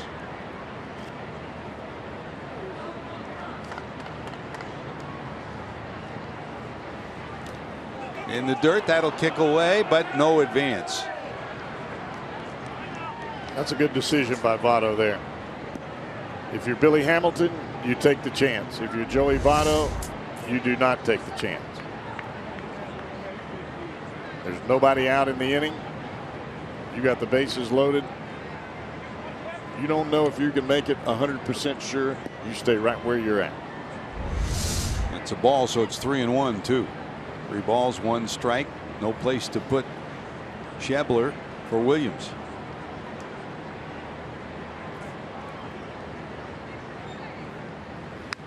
And the other part of that equation here in Pittsburgh, just like in Cincinnati, but it's even closer. It's only like 40 feet between home plate and the backstop here in Pittsburgh. So often in the old days, most of the parks you played in, Cowboy, a wild pitch meant the runner's going to score clearly because there was 60, 70 feet between home plate and the backstop. These new ballparks, it's a whole different story. Well, there's enough room to score here at PNC, but that ball clipped the right leg of Cervelli. It wasn't a clean shot all the way to the backstop. 3-2, bases loaded. That's ball 4. That'll force in the go-ahead run. A double, 2 singles, and a walk. The Reds, Joey Votto, who started it with the double, trots home with the go-ahead run, and the Reds have come all the way back from a 4-run deficit to take a 5-4 lead here in the 5th. And Ray Series is going to take his long walk out to try to settle down his now the clock right-handed. starts. There it is. Hit the white line, and there goes the clock.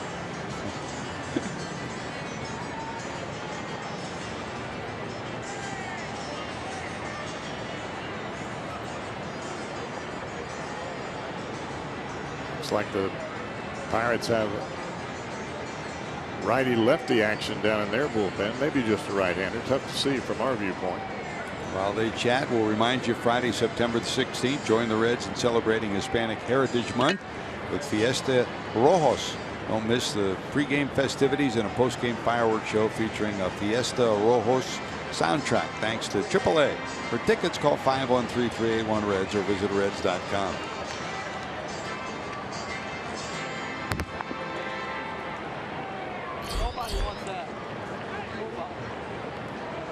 The lefty, if lock is loosening.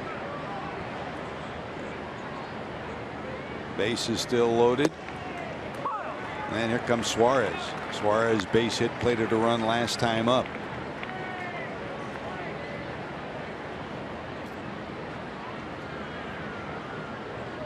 Earlier this year, his first career grand slam.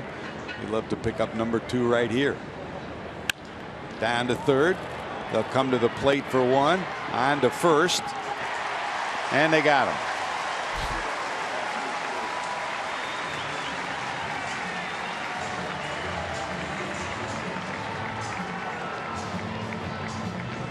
We've seen some double plays in this series, but not one quite like this. You come home, a double pump by the catcher Cervelli, and he still gets the throw right on the money, enough to cut down Suarez at first. That's a tough double play right there. That is. It's a good move by Cervelli to make it happen, and a Young, who made the wrong decision last night on a possible force at second, came up throwing right away to start the play. So 2 outs, still runners on for the Reds at second and third. And here comes Tucker. Barnhart single knocked in the Reds' second run last inning. A single here could plate 2 more. Reds have had as many as 5 batters over 300 with runners in scoring position this year. Barnhart, Votto, and Phillips, the regulars over 300 in these situations right now. And when you add it all up with runners in scoring position, Barnhart at 375, Votto at 359, and just behind that is Phillips at 308.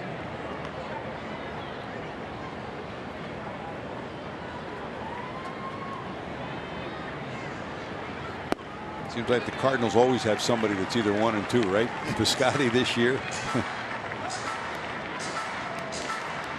1 ball, 2 strikes.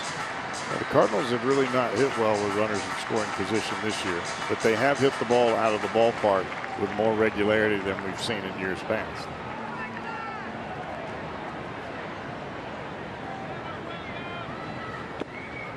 In the dirt. 2 and 2.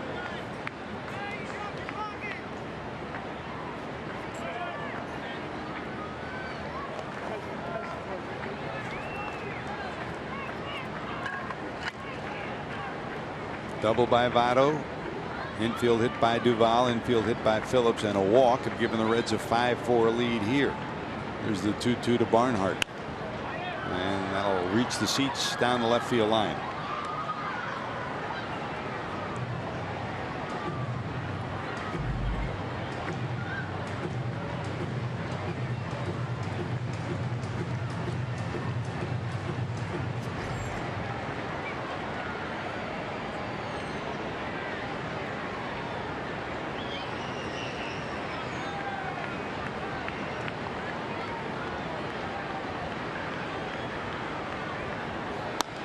That's a shot. It's a fair ball. That's going to get 2 more home. Barnhart does it again. Rounds first, heads to second. Tucker will have a 2-base hit. 2 more runs batted in. 3 runs batted in on the night. 42 for the year.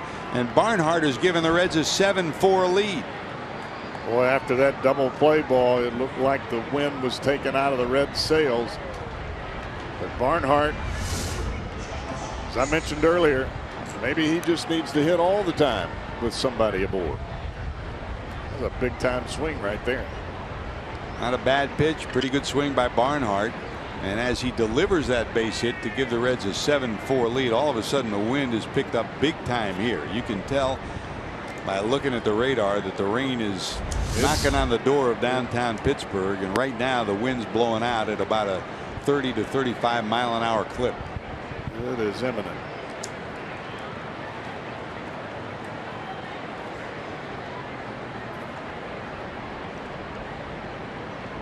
So here's Josh Smith, the pitcher, who's been the benefactor in this whole inning of work.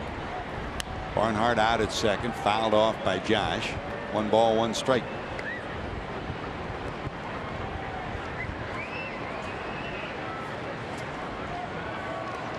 Smith can swing the bat a little bit now. You don't want to just lay it up in there for him. Look at those flags blowing. It's coming right up the river. That's wide.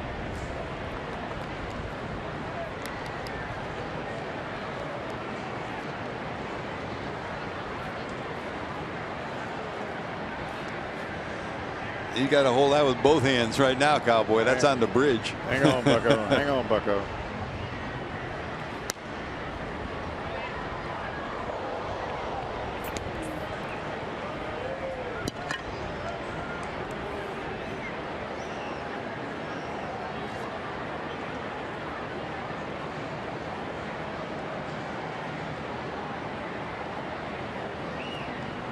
Williams peers in for his sign from Cervelli.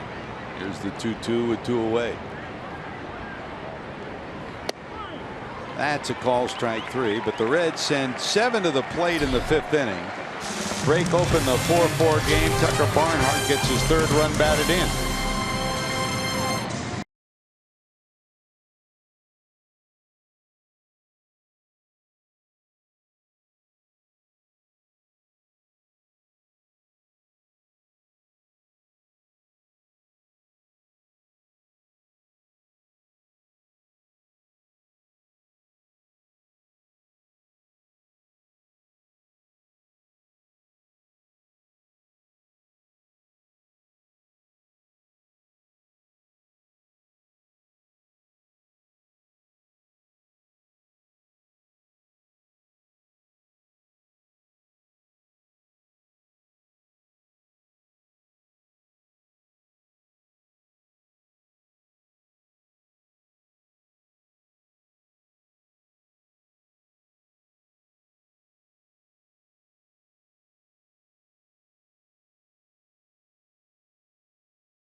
It may not be reproduced or retransmitted in any form, and the accounts and descriptions of this game may not be disseminated without the express written consent of the Cincinnati Reds.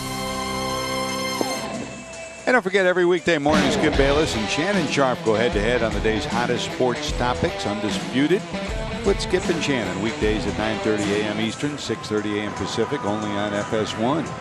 This, the pennant races week in baseball, first week of the NFL.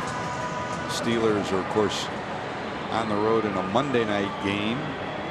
The Bengals will be playing against the Jets. Bengals will play Pittsburgh on the 18th of September next week, and then return the favor on December the 18th.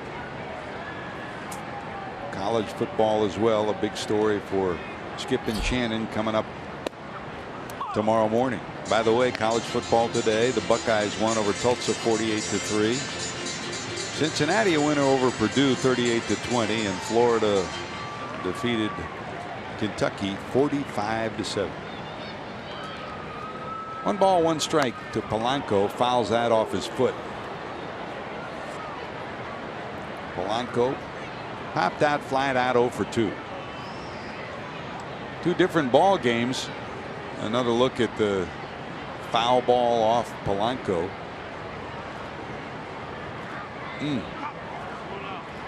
Got him off the shin, right up, looked like right above where the guard was. Pirates scored 2 in the first, 2 more in the third to lead 4-0. And then the Reds battle back with 4 of their own in the 4th inning, and then 3 more in the 5th, and have a 7-4 lead.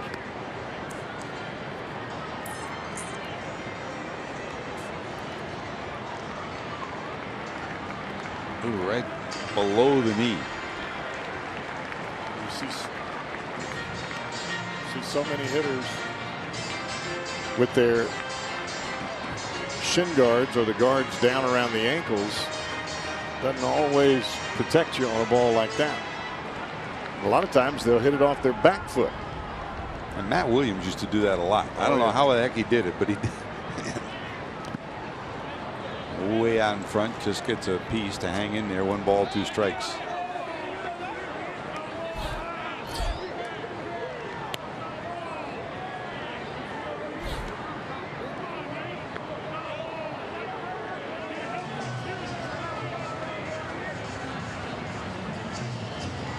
Yes, you can't protect everything.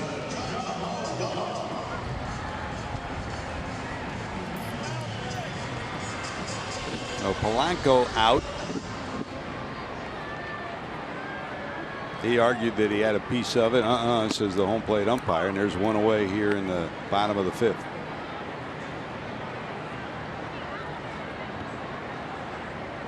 There's Gong, a single that knocked in a run and a 2-run homer. So he's accounted for 3 of the 4 runs that the Buccos have.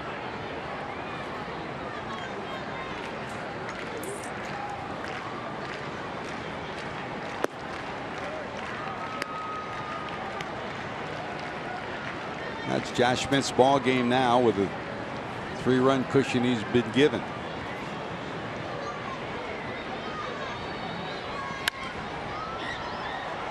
Skied to right. Look out, the wind is blowing like heck. Schebler circles and hauls it in.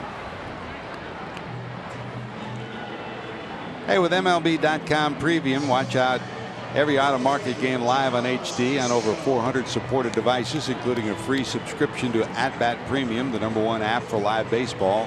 Blackout and all other restrictions apply. Visit MLB.tv for details. This is beginning to look a little bit like Old Candlestick Park, isn't it?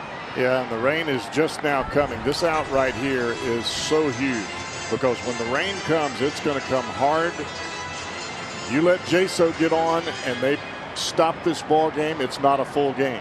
You got to get an out here and you got to get it quick.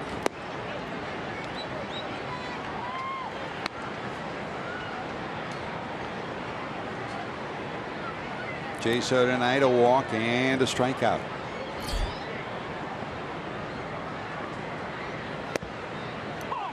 That's a strike. 1 and 2.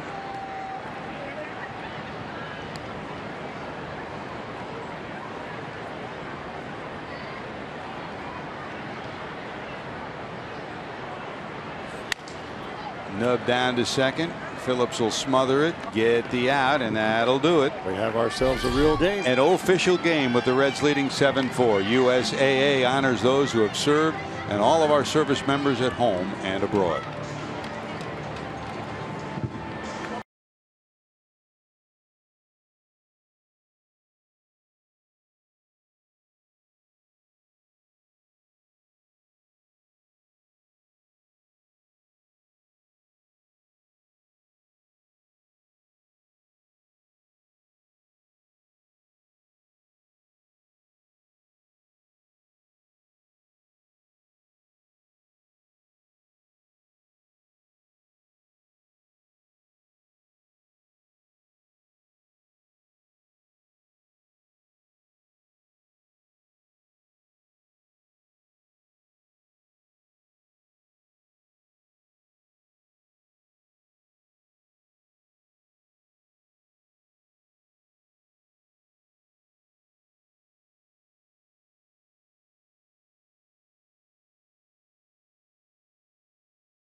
Reds have taken the lead here. 7 runs, 12 hits, and an error for Cincinnati. 4-5-0 for the Buccos. Jeff Locke will come into the game, the new pitcher for the Pirates. If you joined us late, Drew Hutchison went 4 innings, allowed 8 hits and 6 runs. Trevor Williams, and 4 runs rather. Trevor Williams gave up the 3 runs last inning, and here's Locke to try to stop the bleeding for the Pirates. Locke will come in, and he will bat in the number 6 spot of the order in place of John Jaso. Jaso exits the game. Josh Bell comes in to play first, and Adam Frazier goes to right field. Here are the numbers on Locke, Cowboy. Former starting pitcher, all-star. Now relegated to bullpen duty. And it all has to go back. All goes back to consistency when he's on the mound. You never know what you're going to get with Jeff Locke. He may throw 7 innings of shutout baseball, or he may throw 100 pitches in 3 innings. I think Clint Hurdle got tired of watching that.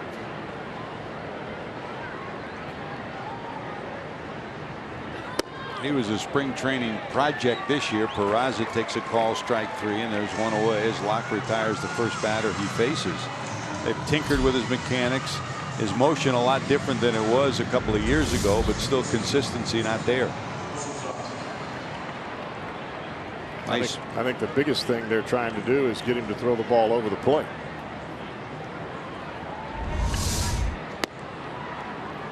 Got 1 away, and here's Cozart. There's some pitchers you can tinker with their mechanics. You can talk to them about hand position, getting the ball, reaching out. But if they don't want to throw the ball over the plate and they're not confident to throw it over the plate, the rest of it doesn't matter. 2 balls, no strikes to Cozart. Flied out, bounced out, singled in the tying run in the 4th inning. That's a strike.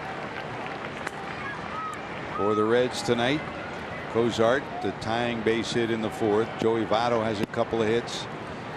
Started the big rally in the 5th inning.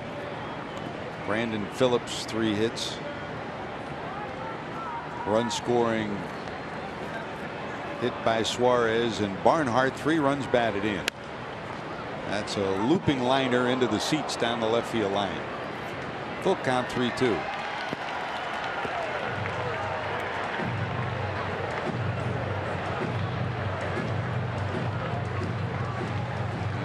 Even the Reds were getting out of the way of that one in the other dugout. That was trouble.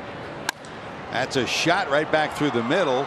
Bobbled by Harrison, but he makes the play. Nice play.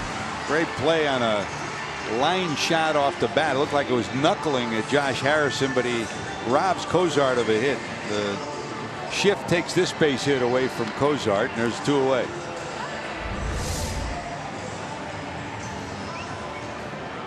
And that ball leaves your bat, you're thinking you got a base hit, huh? Well, yeah, it was right at the pitcher's head.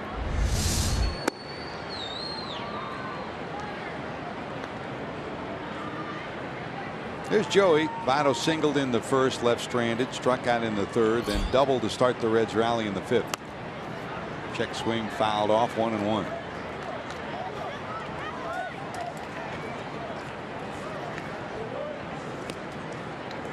There are the changes we talked about. Bell over at first and Frazier out in right field.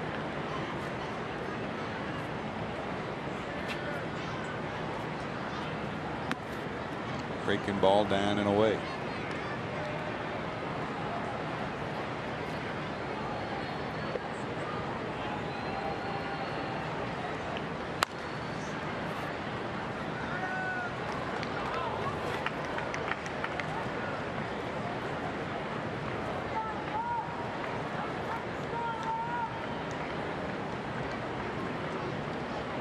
Two.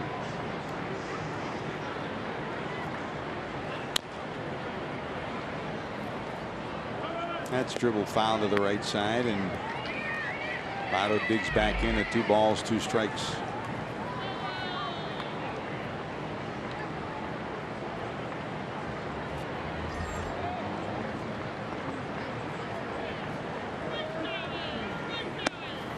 Missing down and away. If you look at the radar, it looks like it's raining in downtown Pittsburgh. The rain is here. In fact, in left field, the rain started to fall. You could see it around the light stanchions, and it is stopped now inside the ballpark. And there's Joey. How about it? Staying inside the ball on that swing, Cowboy. Man, his 3rd hit of the night. Came back in with a fastball, and Votto was able to, what I like to term, the alligator arm swing. Pulls his elbows into his hips. Gets the barrel to the baseball.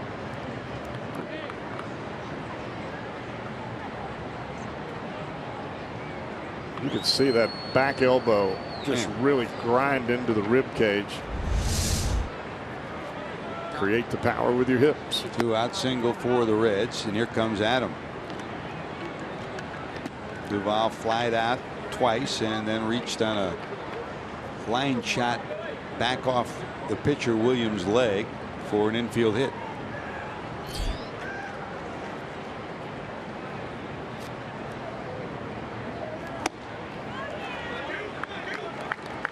Ball and a strike. Didn't appear Duvall saw that ball very well. A fastball up and out over the plate. He almost seemed as he swung before the ball ever got there. And it was not a changeup.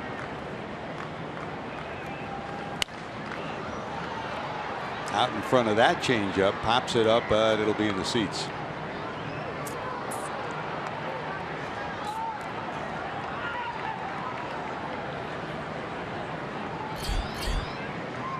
Reds have 13 hits on the board.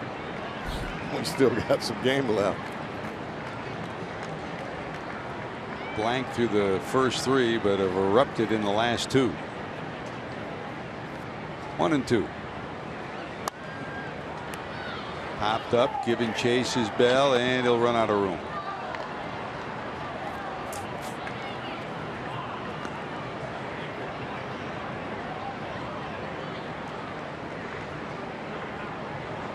Start of the year, Bell played a lot of first base, and he's played a lot in the last couple of years for the Pirates down in Indianapolis.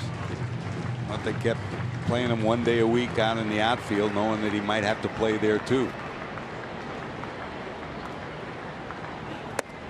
And a changeup, swing and a miss. The Reds get a base hit, nothing to show for it in the 6th. To the bottom of 6 we go. Reds lead 7-4.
Next Sunday, September the 18th, thanks to Klosterman Baking, you can get half-price Reds tickets, enjoy live mascot races, face painters, games, and a whole lot more. Plus, kids 14 and younger will get a Rysel Iglesias Fathead, thanks to Cincinnati Bell. For tickets, call 513-381-REDS or visit reds.com. Great to have you with us, George Grand and Jeff Brantley.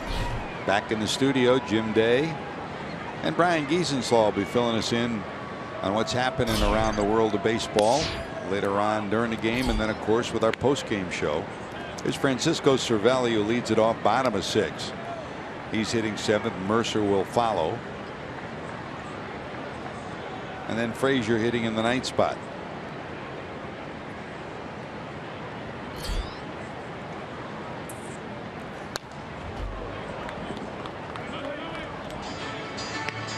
For Josh Smith right now, you don't want to have any issues with allowing bases on balls or free passes. You've got, with a 3-run lead, you've got to make the Pirates earn their way back into this one. Throwing strikes, no ball, 2 strikes to Cervelli, who's 0 for 2, 2 ground balls to short, 1 a double play ball. Breaking ball misses.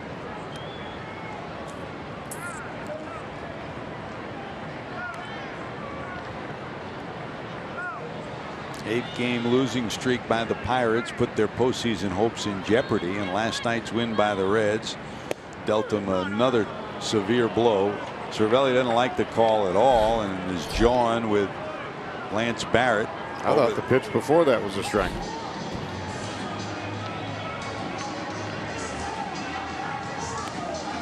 Here, take a look for yourself if you look at pitch tracks. All of them are right there. That third pitch was a money pitch.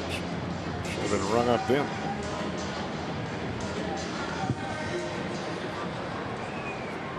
Strikeout for Josh, 1 away, and here's Mercer. Pop up and a fly ball out, 0 for 2. Now, when you look at all the guys who were up here last year in Cabo, you saw so many young pitchers come up, some that didn't belong. Maybe the guy that's come the farthest in terms of development and finding out what he can do and filling his role is Josh Smith. He has shown that he belongs up here, and he's had rough moments, yes, but he's shown that he could adapt after he found out where he was lacking last year. Well, I don't think the starting role fits this kid. I think he's more of a guy that can give you some length in a ball game like this, where your starter exits early and you can count on him to come in and normally throw strikes. Under the glove of Suarez, off the glove of Cozart, it'll be an infield hit for Mercer.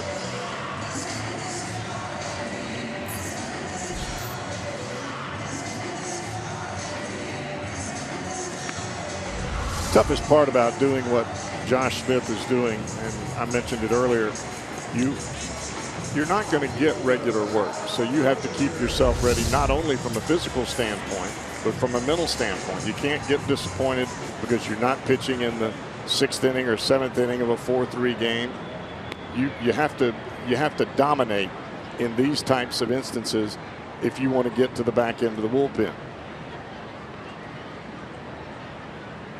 1 out, 1 on. Here's Frazier hitting in the 9th spot, and that will hit him. See, that just can't happen. Exactly what you don't need here. A 3-run lead. Now 2 on with 1 out in the 6th, and you're back to the top of the order. Harrison.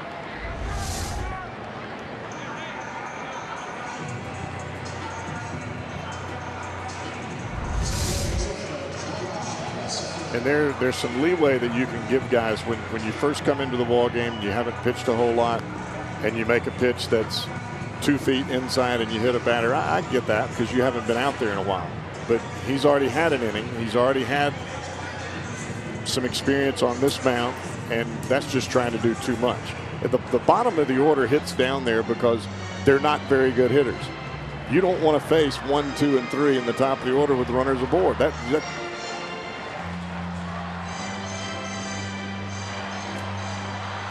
For those that weren't with us last night, we saw Raisel Iglesias come in the 8th inning and give up 3 hits in the inning and a sacrifice fly to lose a lead and tie the game. Came back in the 9th inning, hit the first 2 batters he faced, and then all of a sudden it was like a light went off. I mean, he cleaned up his own mess. And if you want to pitch at the back end of the bullpen, if you want to pitch at all, you got to be able to clean up your own mess, because everybody's going to get in trouble, but you've got to figure your way out of it on your own. Harrison, right field, long run. Schebler, he won't get there. This will probably play 2. 2 runs will score. Josh Harrison. Josh Harrison looked like he pulled a hamstring between first and second. He's in trouble. He motored around first, got halfway to second, and then slammed on the brakes. Take a look for yourself as this one hits the alley in right field. Slider. Josh Harrison does a great job going down and getting that baseball. But watch him, George, as he rounds the bag, and that torque, you could just feel it right there. Looked like the left hamstring, maybe the right. Right. Yep. Trying to just get to second. He does. But as he hit the bag, you hope it's just a cramp and not a pull. What a great competitor, a great young man, and a guy who's been a heartbeat of this offense since taking over the leadoff spot. He's hit over 300. He's been on fire with a 10-game hitting streak, and he's going to, with a little hitch in his giddy up, head to the clubhouse and gets a nice round of applause, and rightly so. I mean, you need guys like this on your club. You're going to be a winning club. You need Josh Harrison's on it. And right now the Pirates can ill afford to lose him in the race that they're in. And Reds fans as well as Pirates fans giving him a nice round of applause as he heads off. You hope it's not serious, Cowboy, but you've seen hamstrings before. Yeah, especially this late in the year. Like you said, George, you hope that it's a cramp and that they can work on that here in the next few days and get him back out there. But if it is indeed a fiber pull into the hamstring or down around the back of the knee, that spells trouble, because it's tough to replace a guy like that. His energy at the top of the order, his voice in the clubhouse, and probably just his leadership by play more than anything else. Well, while all that goes on, out comes Brian Price. He's going to make a double switch and a pitching change. The other part of the story is that the double by Harrison chases home 2 runs. It's now a 1-run ball game, 7-6. While the pitching change takes place, we'll take time out for these messages. Time for our Skyline Chili call to the bullpen. You're watching Reds baseball on Fox Sports Ohio.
Tied it at 4, took a 7-4 lead, and now after Josh Harrison's 2 RBI double and his second hit of the ball game, it's now a 1-run game again. 7-13-1 for the Reds, 6-7-0 for Pittsburgh. And for Brian Price, the changes. Tyler Holt will come into the game. He'll bat in the number 9 position, the pitcher's spot, and in the 4th spot, he's in left field. In the 4th spot, entering the game, will be Blake Wood. Wood, in fact, last year was a property of the Pirates down in Indianapolis. The Reds signed him in the offseason. 60 games this year. He pitched in just about the same number last year. Well, the thing for Blake Wood is he led the International League in saves, and yet the Pirates did not call him up to the big leagues. And after a little bit of a shaky start in the beginning of the season, he's thrown the ball rather well for the Reds. And more times than not, these are the kind of situations where he's excelled when guys have been on base and he's had to come on and shut down the door. Sean Rodriguez in to run at third, and here's Josh Bell. Bell a double, a single, and a walk today. There are some guys that come out of the bullpen in an empty base inning where they start the inning and it takes them a batter or two to get that adrenaline up and get things going. There are other guys that come in and have runners on base and it's instant adrenaline. And I think this situation fits Wood better than an empty inning. Dribbler to the right side. These two guys were teammates last year down at Indianapolis.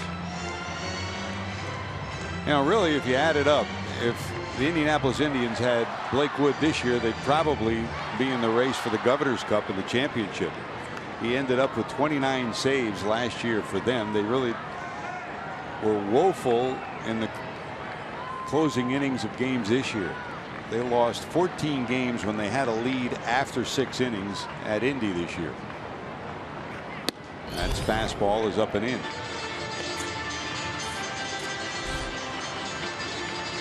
One ball, 2 strikes to Bell against Wood. Blake, born in Atlanta, still lives in Georgia. Originally made it to the major leagues with Kansas City. He's been with Cleveland and now at the major league level with the Reds. Tardy on that one. Fooled and way out of sorts with that pitch, and there's a strikeout, and that's really great. Number 2. Really great setup by Blake Wood there. He came up and in with a fastball right up under the hands of Josh Bell, and then he came right back with that split, executed it down in the strike zone to get the strikeout. Now you can talk about scouting reports. Blake Wood played with him last year. Where was he the whole at bat? Inside, huh?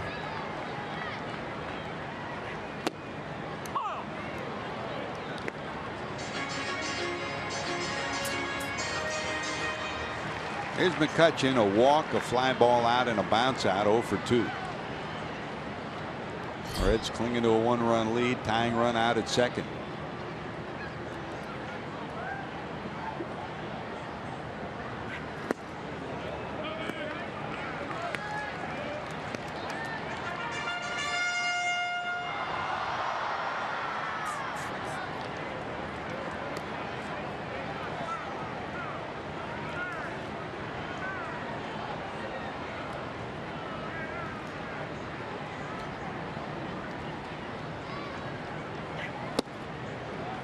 Barnhart holds it there. They don't give him the call, and it's 2-1. That looked like a strike from here to Cincinnati.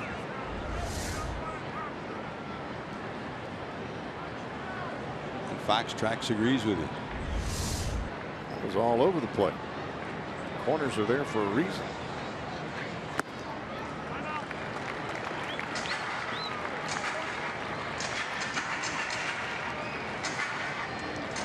Three and 1.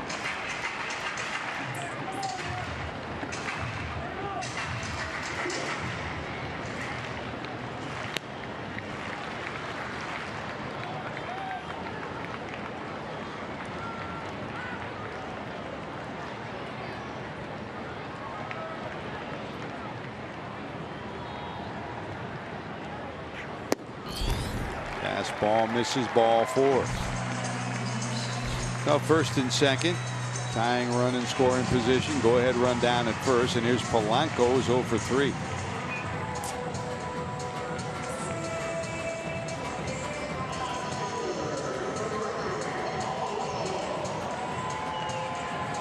You talked a little bit about it last night. When you throw a split finger, you got big hands, it's a little easier. Some will put the ball in the glove. Blake Wood is one who will set up his split finger pitch out of the glove, and then if he changes it, he'll change it back in the glove. That's the easiest way to do it.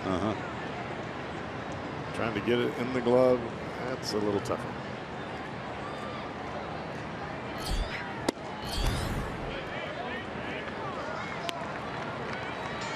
Ball one to Polanco. Seems like every time these two teams get together, it's seesaw back and forth, and this is another night of it. 4-0 lead for Pittsburgh. Tie game at 4. Reds lead by 3, and now it's a 1-run game.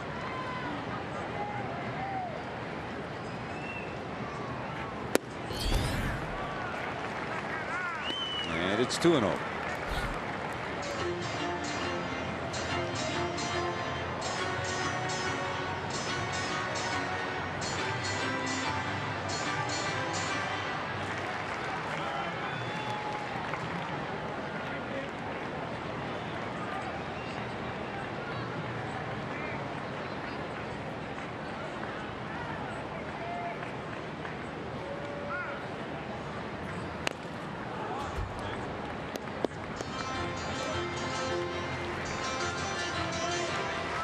You alluded to it a little bit last night, talking about what it takes to be a closer. You look at what Blake Wood has. He's got enough to be exactly that at this level. Well, I don't think there's ever been a question about Blake Wood's physical tools. It's a matter of consistency and limiting your pitch count per inning. You can go out there and get 3 outs and not allow a run, but if you throw 30 pitches in an inning, or even 25 for that matter, a manager is not going to feel comfortable relying on you to close, because if he uses you on Monday and then Tuesday, well, who is he going to use on Wednesday? You just threw 50 or 60 pitches in 2 ball games.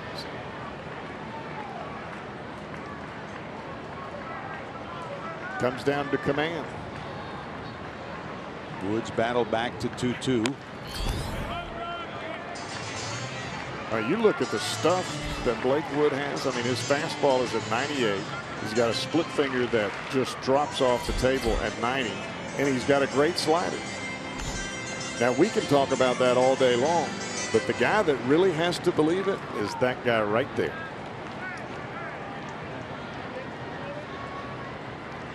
Reds need him to deliver right here. 2 balls, 2 strikes, and 2 on with 2 outs.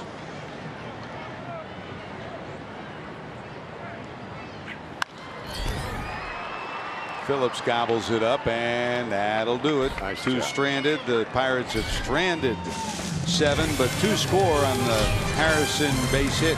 1-run game.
Summary: the Pirates against Robert Stevenson scored 4 in the first 3 innings, capped off by Jung Ho Gong's 2-run home run to make it 4-0. The Reds then started to battle back. Eugenio Suarez gets them rolling with a base hit that gets them on the board, and before the inning is over, they score 4 in the 4th to tie it. Cozart's base hit makes it happen. Schebler scores, and the Reds have tied it at 4. And then in the 5th inning, the Reds take a 3-run lead. The big hit was Tucker Barnhart's 2nd run scoring hit, a double that played at 2. The Reds led it 7-4. Not over yet, though. Josh Harrison pulls his hamstring, but before he does, his double chases 2 home in the 6th. And the Pirates are back to within 1. Harrison had to leave the game with that pulled hamstring. And we'll get a report on it as soon as we do from the Pirate clubhouse. But the end result is 7 runs, 13 hits, and an error for the Reds. 6 runs, 7 hits, no errors for the Pirates. Reds have stranded 6. The Pirates have stranded 7. Here's Brandon, 3 for 3. Single to center, single to left, and an infield hit. 3 for 3. Jeff Locke's second inning of work. Change up way out in front is Phillips, and it's 0-2.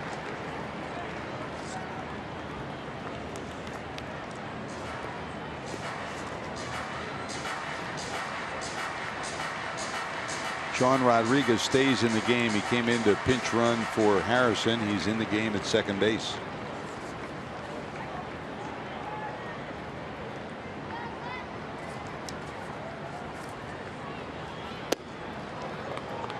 Fastball misses.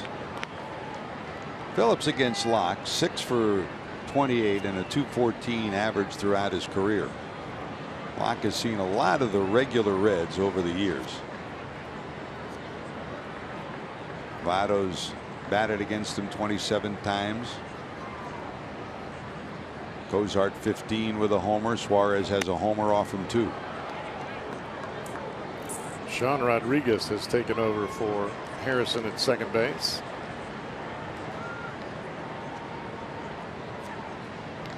Guy can play all over the place.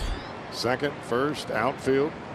We've seen him at short and at third. I wonder if he could pitch. And a pretty good pinch hitter too. We've seen that too. Unfortunately at times. That's a foul ball down the first base line. Now talking to former Cincinnati Red Jeff Branson, is now the hitting coach here in Pittsburgh. What an outstanding teammate he was in his days in Cincinnati. You know, you and I were wondering when Brian Price decided to bring back Raisel Iglesias in the 9th inning last night, and you wondered if they brought in Cingrani, probably it meant that Rodriguez would pinch hit. That was probably one of the things that entered in the mind of the Reds manager. And Jeff Branson said the same thing. So we had Rodriguez ready to go because we thought Cingrani was coming in. The chess match won by the Reds last night because Iglesias buckled down in the 9th, and Rodriguez never did become a factor against the left-hander Cingrani.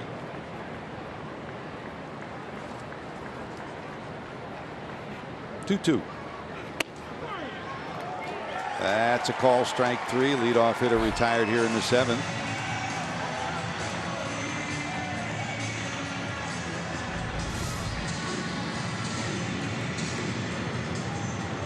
Borderline up. I think Brandon thought it was a ball, but it appeared to catch the top, the very top of the strike zone.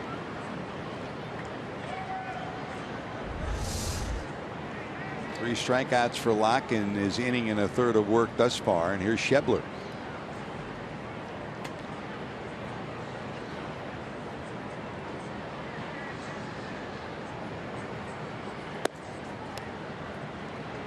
Schebler tonight singled his first time up, hit by a pitch, part of the Reds' rally in the 4th, later scored, and walked with the bases loaded in the 5th to give the Reds a 5-4 lead.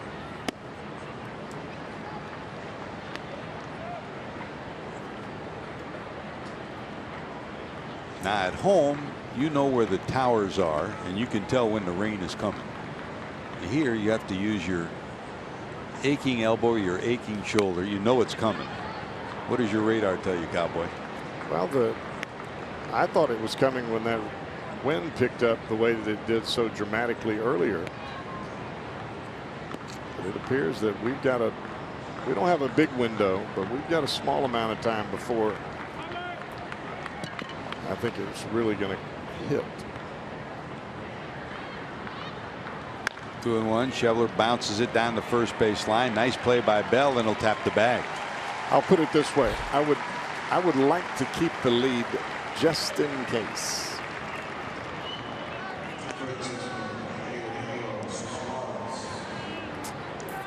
And it becomes that much more important for the Pirates, who are in a pennant chase, number one. Number two, this is the last visit of the Reds to Pittsburgh, so you know if the rain hits and there's any questions, they'll wait a while. 2 away. Here's Suarez. Eugenio struck out, singled in a run, and then bounced into a double play with the bases loaded.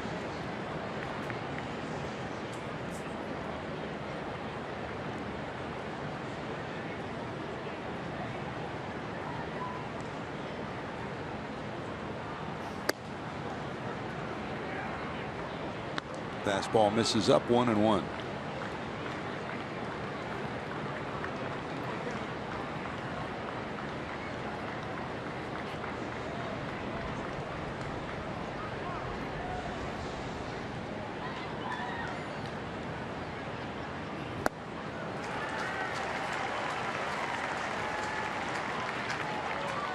Well, you hit the nail on the head. You know, we've seen over the years when Locke throws strikes, he can be very effective. When he gets behind, it's a one-way street.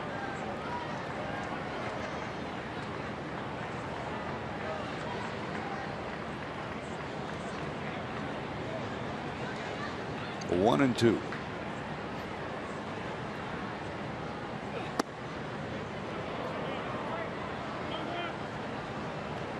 Seems like every time Locke has tried to come inside for that paralyzing pitch, as he tried to do there, he's missing about 6 inches in off the plate.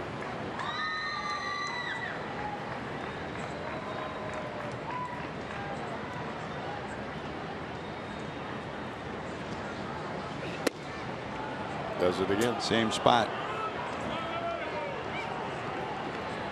When you have a changeup like Locke and you're able to get this fastball right on the plate, Suarez can't swing. He's got to keep the changeup in the back of his mind, and he's got to really give up the inside part and look middle away and hope you get a fastball or a changeup out there. Can't hit both sides of the plate. Here's the 3-2 with 2 away. Young has it. The flip to first just in time, and Suarez is retired. Reds go 1-2-3 in the 7th. Second time tonight they were retired in order.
Golf tournament. You can improve your golf game by tuning in to the Golf Zone on Sundays. PGA Pro Jimmy Hanlon gives terrific tips plus recaps the week on the tour. Get inside the Golf Zone with Jimmy Hanlon, presented by American Eagle Mortgage and Barment Guard. That's Sunday at 8 on Fox Sports Ohio. 7-13-1 for the Reds. 6 runs, 7 hits, no errors for the Pirates.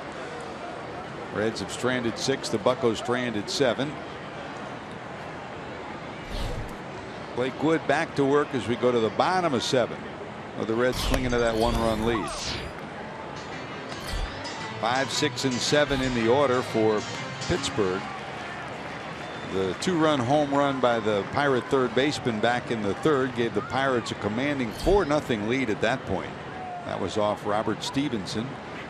He joined us late. Stevenson went 3 innings, allowed 5 hits in the 4 runs and 3 strikeouts.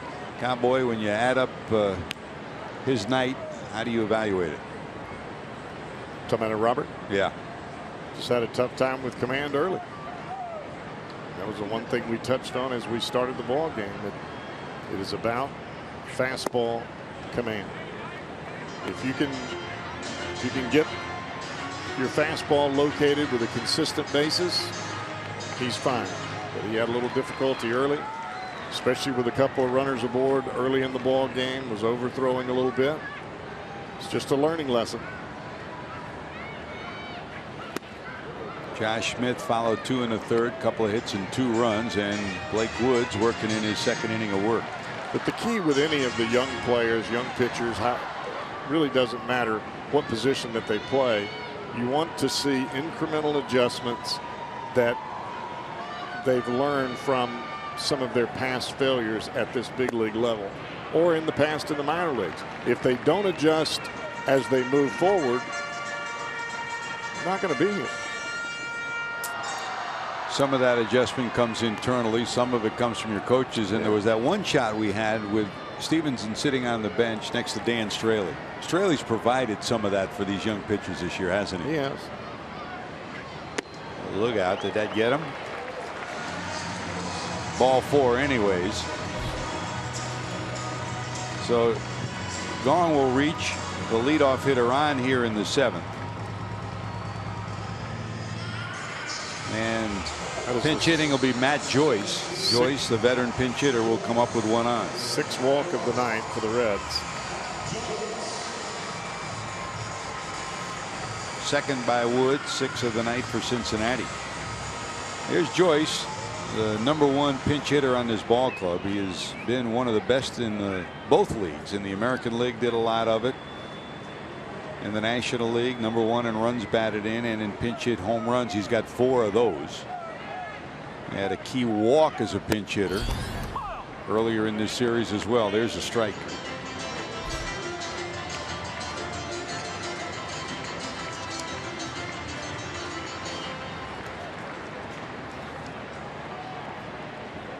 Pretty good numbers for this guy off the bench for the Pirates.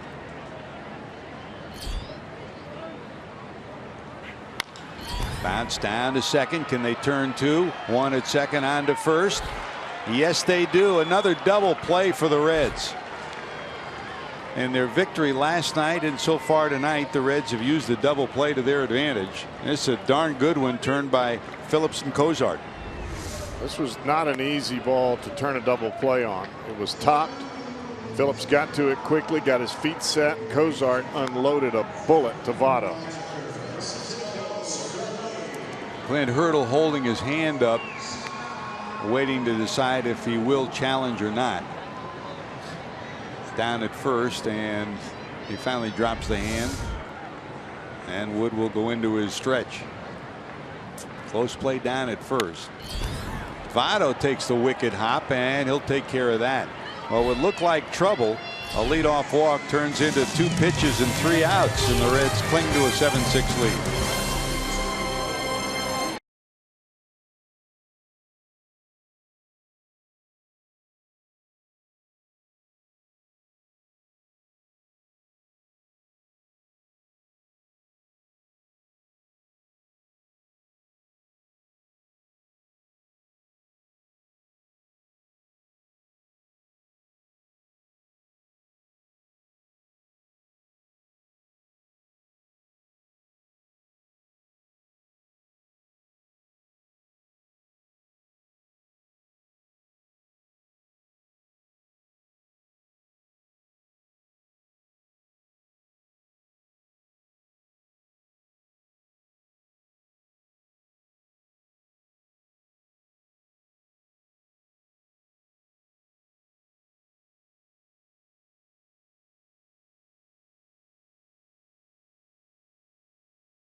The next time we're doing Pittsburgh on the road, you're going to be talking hockey. This is the home of the Stanley Cup. Of course, they're already gathering in preparations for the NHL season, and you'll be covering the Blue Jackets this winter as well. And JD, we just thought we saw you pregame. How'd you get back to the studio so fast, man? You guys will be carrying us home when this one's all over, and hopefully it's the smiling side of the scoreboard for the Reds when it is. Here's Juan Nicasio who takes over, Cowboy. The starter, Hutchinson, Williams, Locke, and now Nicasio. Yeah, Nicasio was a starter the last time the Reds saw it. And with all these young guns coming up from Indianapolis taking over in the rotation, Nicasio's now moved to the bullpen. 93-mile-an-hour fastball blistered down to first. Bell makes a nice play. Two nice plays by Josh Bell. And he turns that into an out. Barnhart's had a heck of a night. He's now 2 for 4. He singled in the Reds' second run back in the fourth, and then singled in 2 runs to give the Reds the lead 7-4 in the 5th inning. 1 away, and here comes Tyler Holt for his first at bat. Holt came in on the double switch, hitting in the 9th spot in the order. And the word we get from the clubhouse for the Pirates, from Jim Trudinich, the PR director for Pittsburgh, is that Josh Harrison left with a strained groin muscle, not hamstring, but the groin area, and they said they'll further update it tomorrow. I hope it's not serious. We hope he's able to complete this year and stay in the lineup for the Buccos.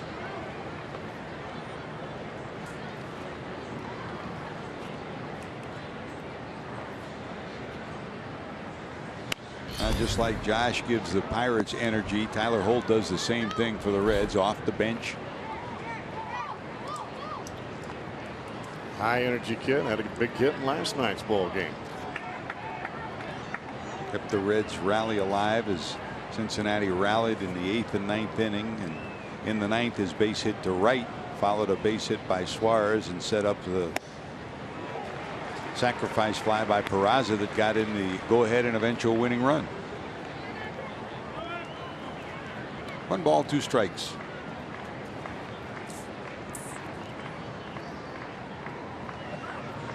Nicasio's got some giddy up on his fastball.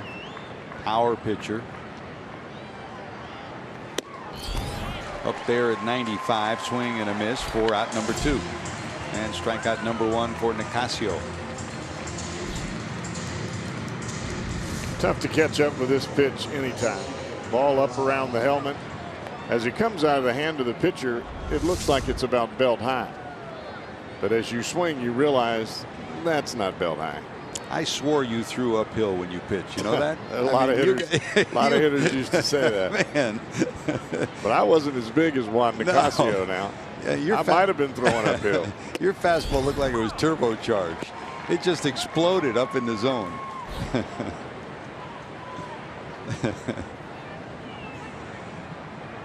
Here's Peraza.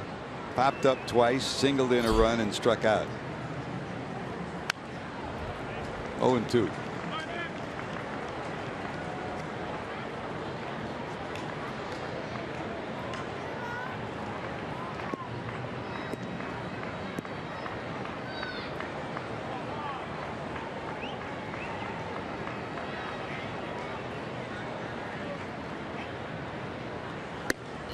Tries to get him to offer it that fastball up. 1 ball, 2 strikes to the Red center fielder.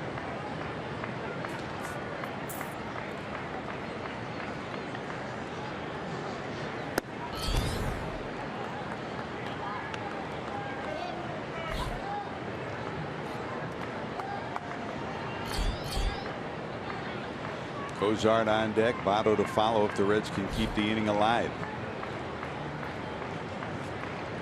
It's like Michael Lorenzen throwing down in the Reds bullpen. Last night Iglesias went 2 innings. If the Reds get through the 8th with Lorenzen, you would expect Cingrani in the 9th. You do not expect to see Iglesias in back-to-back nights after 2 innings. No. I wouldn't expect to see Iglesias in back-to-back games if he'd thrown 1 inning. They haven't done that all year. And I think that's the plan with the shoulder problems that he's had. He holds on it. Full count, 3-2 to Peraza.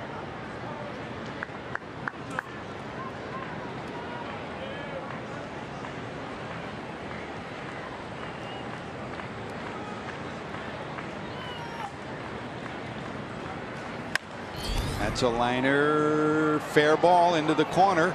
Rounding first, heading to second is Peraza. The throw will be wide, and Jose has another 2-hit ball game. Came in at 331, 2 for 5 on the night. He's sitting in scoring position with 2 away.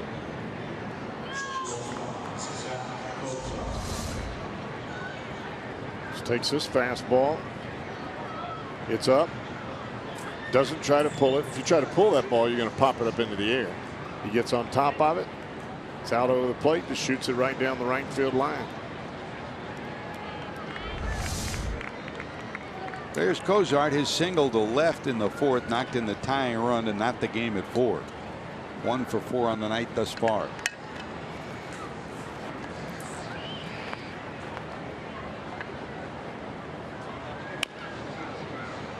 Fouled off his foot for strike 1. When Cozart hit the ball down the left field line, he thought he had a double in his back pocket, but it took a carom off the corner of the stands right by the foul line and went right to the left fielder Polanco.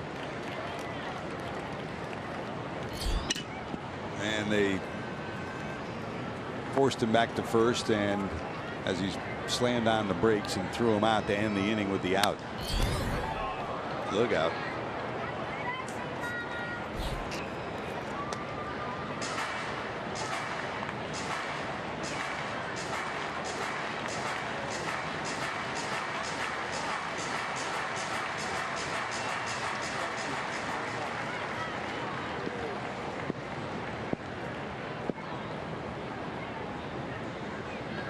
Oh, and 2 to Cozart. There goes the runner, and that's fouled off.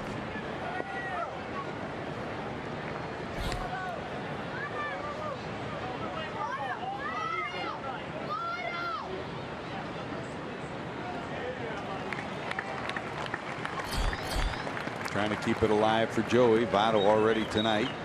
2 singles and a double and 4 at bats. Nice way to celebrate his 33rd birthday on this night.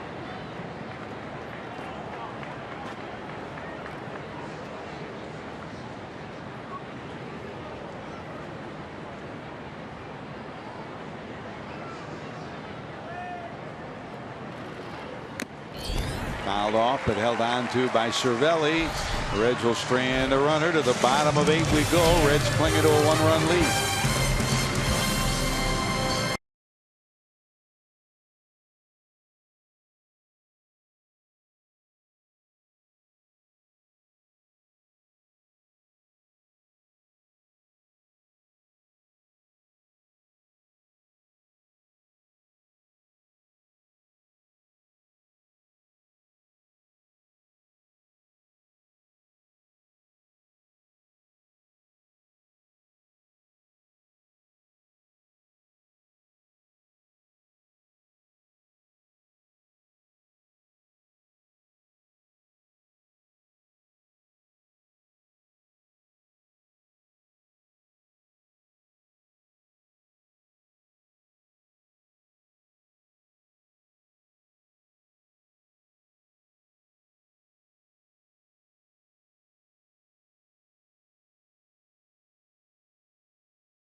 Sports Ohio has been brought to you by Kroger. Stop by your neighborhood Kroger to save big store wide. Great fruit, low prices, all at Kroger. And by Toyota. For over 30 offers, visit buyatoyota.com. Toyota, let's go places. And don't forget, don't miss a day of Reds baseball and one of Cincinnati's greatest, most historic annual events. Always fun. It's Oktoberfest Cincinnati. First 20,000 fans next Saturday night. For the second of 2 games, it'll be a 6:10 game. Receive a Red Stein thanks to Moorline Lager House. For tickets, visit reds.com. That's a double dip day. Game at 12:10, game at 6:10 next week. And the Stein has become one of the most sought after collectibles every season since it broke on the scene. And pick yours up next week. Join us at the new ballpark by the river. This ballpark by the river has been the scene of Reds and Pirates since 2001. The Reds played the very first game here. Barry Larkin, the first batter to ever step into the batter's box. And the Reds are trying to complete this season with a win here tonight and a game tomorrow. Here's Michael Lorenzen, who will take over as we go to the bottom of 8. He'll face the shortstop Jordy Mercer. Another one of those young pitchers, Cowboy, that the Reds are counting on to be a nucleus of the future. Well, I think Lorenzen has everything to be able to compete in any fashion. Whether they want to try to lengthen him out, whether they want to put him at the back end of the bullpen, it's just a matter of time and experience. 1 ball, 1 strike to Mercer. 1 for 3 on the evening. Cozart gathers, throws him out, 1 away. Now we all do it. You go in to talk to the opposing manager and the pitching coach and the hitting coach, and you get the same questions almost every place you go. What do you think the Reds are going to do with Lorenzen and Iglesias, huh? And it's the same question the Reds have too. Where do they fit? Do you think they'll fit in the bullpen? Either one might be a closer. Either one could be a starter. To be determined, huh? Yeah, I think you go into spring training and you see what you got. But right now, I think both Lorenzen and Iglesias have shown that they can pitch out of the bullpen and do well with it. And you've got some guys that can start. I don't know that there are going to be a whole lot of openings in that area.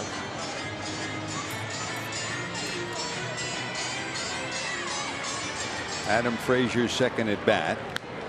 Hit by a pitch his first time up. Tough part for the Reds right now is they need another left-hander in their bullpen and just don't have anybody to put there.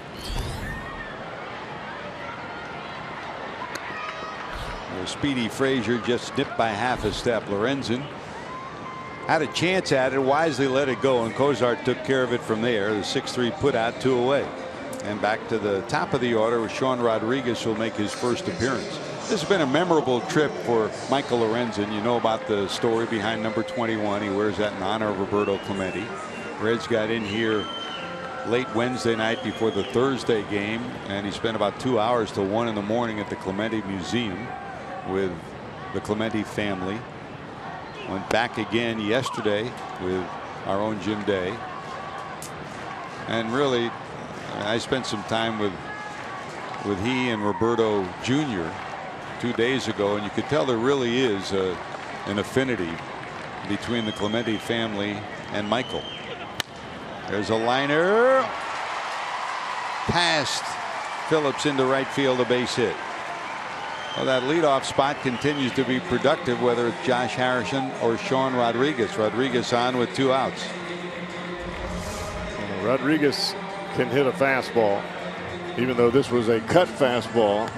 If it's hard, Rodriguez can get on it, and he hit that one right on the barrel.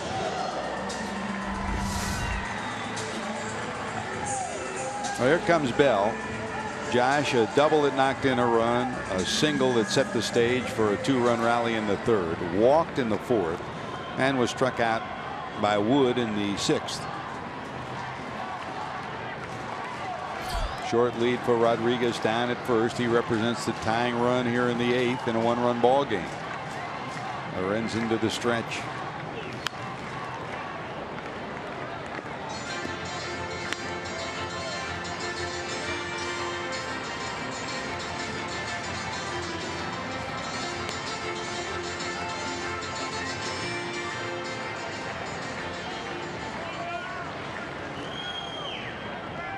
Strike one to Josh.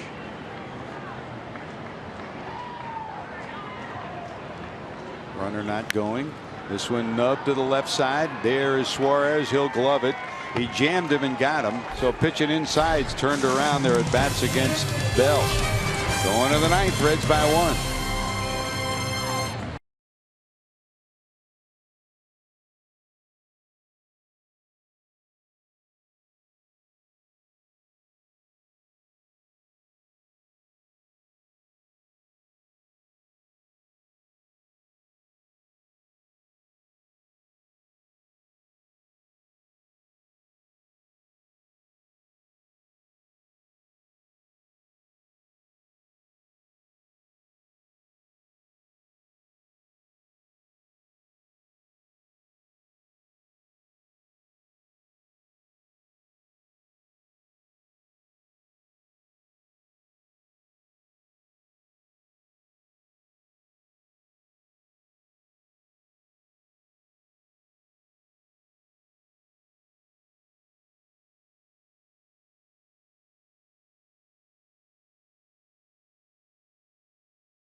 Time brought to you by Miller Lite. Not a bad way to celebrate birthday number 33 for Joey Votto. Single in the first, double in the fifth, single in the sixth inning. Add it all up for number 19. A productive offensive night, 3 for 4. And remember those days back in May when he was around 200, Cowboy? Well, as you like to say, What's tough? how you like me now? Yeah, got it working now. There's no doubt about it. Ultimately, you'd like to have the same kind of months in April and May that you're having in July, August, and September. That'd turn a whole lot of fortunes around for this Reds club. That 316 number is the high point for the year. That's 103 points higher than he was at his low point. 316 on the season for Joey.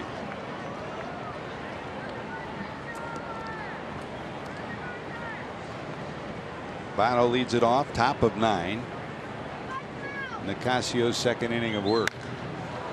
High fly ball to right, looking up, going back, forget it, that's gonna be long gone. 4 rows from the top. What a night for Joey Votto. 2 singles, a double, and a homer. His average hits a season high.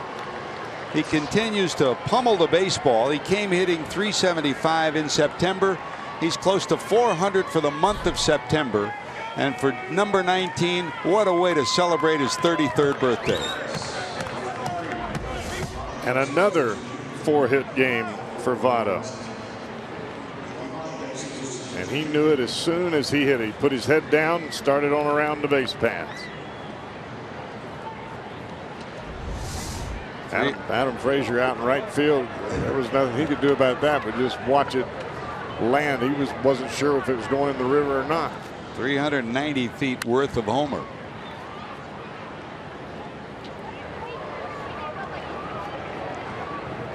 Well, for Joey Votto, most times homering on their birthday.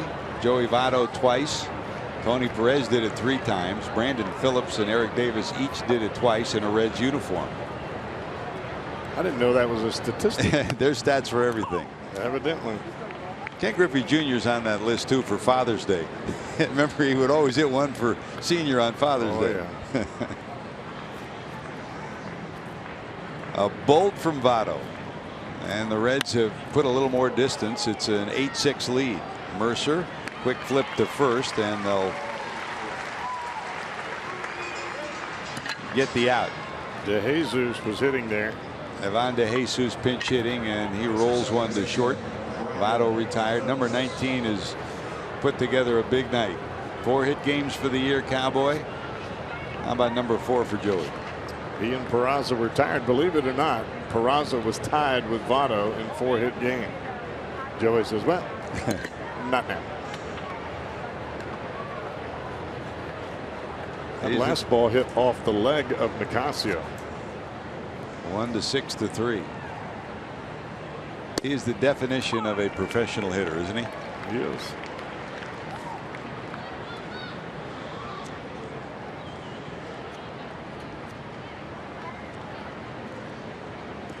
There's Brandon. 3 hits of his own. Single to center, single to left, and a single to first. 3 for 4 for Phillips. Look out. He'll head down to first. That got him in the forearm, the right forearm. And right under the elbow, it looked like.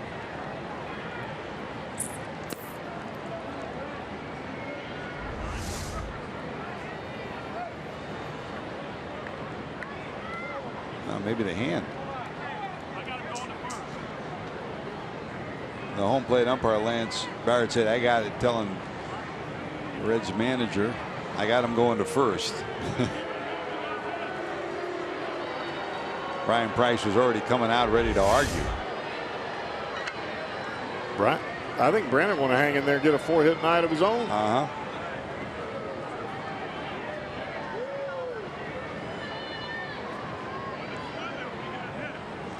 He's still feeling that right hand. Evidently, Clint Hurdle may challenge the issue of the hit batsman. Yep, he said, let's challenge it. What amazes me, George, is that you can challenge the fact that the ball hit a batter or did not hit a batter, but you can't challenge a play like we had the other night where a swing of the bat at the plate, you missed the ball by 2 feet. Yep. And it's called a foul ball. That's in the game between Houston and Cleveland, and 2 runs scored on the play. The one thing I do think it's not allowed to be challenged, and I think that's one thing. It's happened a couple of times during the course of the year. It happened here with Dan Straley in the first game. Yep. Swung at a slider. It was way off the plate away. Let's go back to Thursday. We'll look at Dan Straley. I mean, that's not even close. A foul tip called by the home plate umpire. And you watch. And then in the Cleveland game, same story. Both runners were allowed to score in this particular game. And the ball had caromed off the bat as a foul ball. A.J. Hinch was eventually ejected from the game. Yeah, but the one there in the Cleveland game did hit the bat. Yeah. That ball to Dan Straley, he didn't even get his bat to the plate. And what amazed me about the Straley play is that first base umpire Marty Foster ruled safe. I mean, it was just a mess. The one thing I think in the discussions that have taken place, and they're saying he goes to first, so Phillips is at first. It's confirmed. If there are any changes in the rules come to next year, I think that's at the top of the list of a play that can be reviewed that right now is not being allowed to be reviewed. There are a number of managers and people in New York that have already talked about that. Well, I think that the umpires don't want to get in a situation where a check swing is challenged, but a check swing foul ball is a different story. Sure. A judgment call on a check swing, I understand. But it's pretty obvious whether the ball hits the bat or not. You can figure that out with video. You would say that, but on that particular case, Jim Joyce brought his crew together, and none of the 3 other umpires could confirm that it did hit the bat. So, but you could do it with video. With video, you could. There's Schebler, first pitch swing, and pops it up into short right field. Back is Rodriguez. He's got it. Schebler's retired. Hit by a pitch, a walk, a single, and a ground out and a pop up for Scott. Well, 2 away. Reds down to their final out here in the 9th. The homer by Votto's given them a little bit of breathing room. A 2-run lead.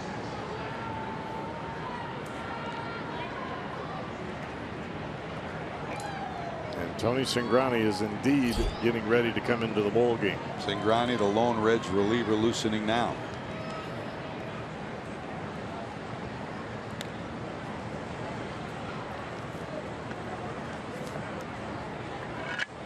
Looking ahead to the bottom of 9, McCutchen, Polanco, and Gong due up. Right, left, right. Gong has been one of those guys that is, I'm not sure I would like him coming up with anybody on right now. 1 ball, no strikes to Eugenio. Suarez struck out first time up, singled in the Reds' first run in the 4th, bounced into a double play and bounced to 3rd.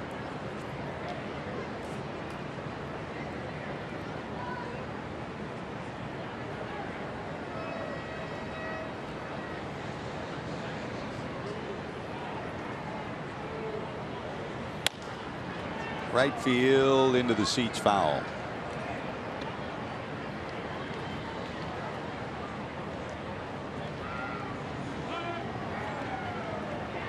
Votto's had another one of his nights.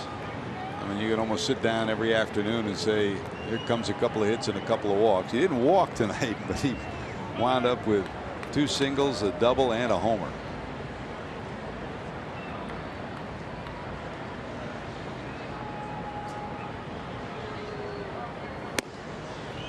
This day and age, especially with the way that managers use their relief pitching, and even more so against a tough hitter like Votto, you may face 3 or 4 different pitchers in a ball game, and you put 4 hits on the board. That's not just a pretty good night. That's outstanding. Especially in September with the call-ups, you add 2 guys you probably haven't seen all year. Just missing on the corner. That pitch has not been a strike all night. 3-1. Now, our pitch track shows the majority of those pitches that appeared like that to be a strike, but not for home plate umpire Lance Barrett. And I guess you at least know that he's consistent with that call if you're paying attention. There's the 3-1 to Suarez.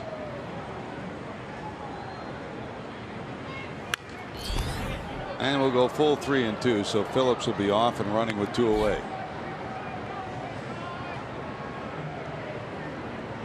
Almost 26,000 in the park tonight, 25,918. This is the final fireworks night of the season, so win, lose, or draw, they're hanging around for the fireworks display here at PNC Park.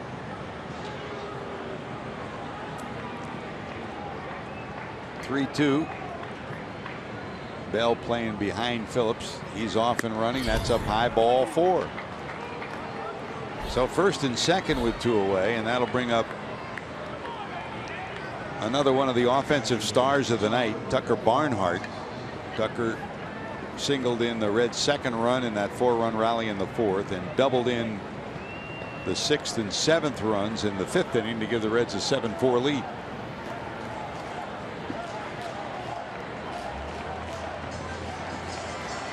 And out comes Ray Searage again to talk to his big right-hander. Well, the Pirates just got a pitcher up in their bullpen, a right-hander. And Ray Searage probably trying to buy as much time as possible. And it's one thing to try to come back down 2 in the bottom of the 9th. That's tough enough. You give up another run here or 2, you kiss the baby.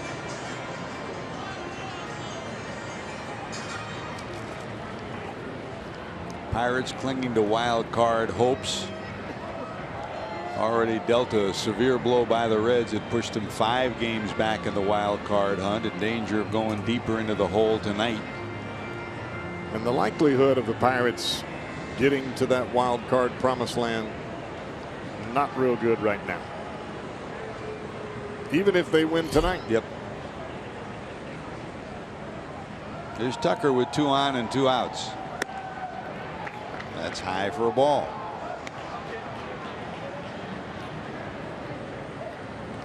Well, Tucker Barnhart could really have himself a day right here. Reds have 15 hits on the night, and thus far 8 runs, leading at 8-6. Clips the outside corner for a strike.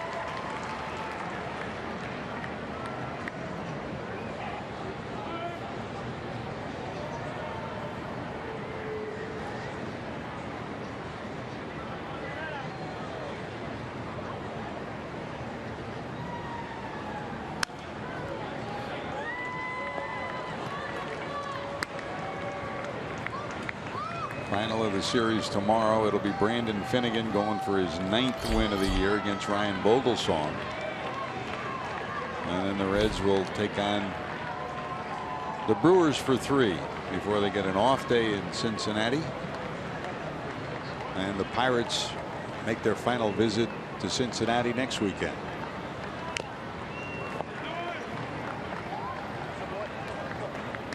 And while we're here, how about Brandon Finnegan, Cowboy? We won't get to see him tomorrow.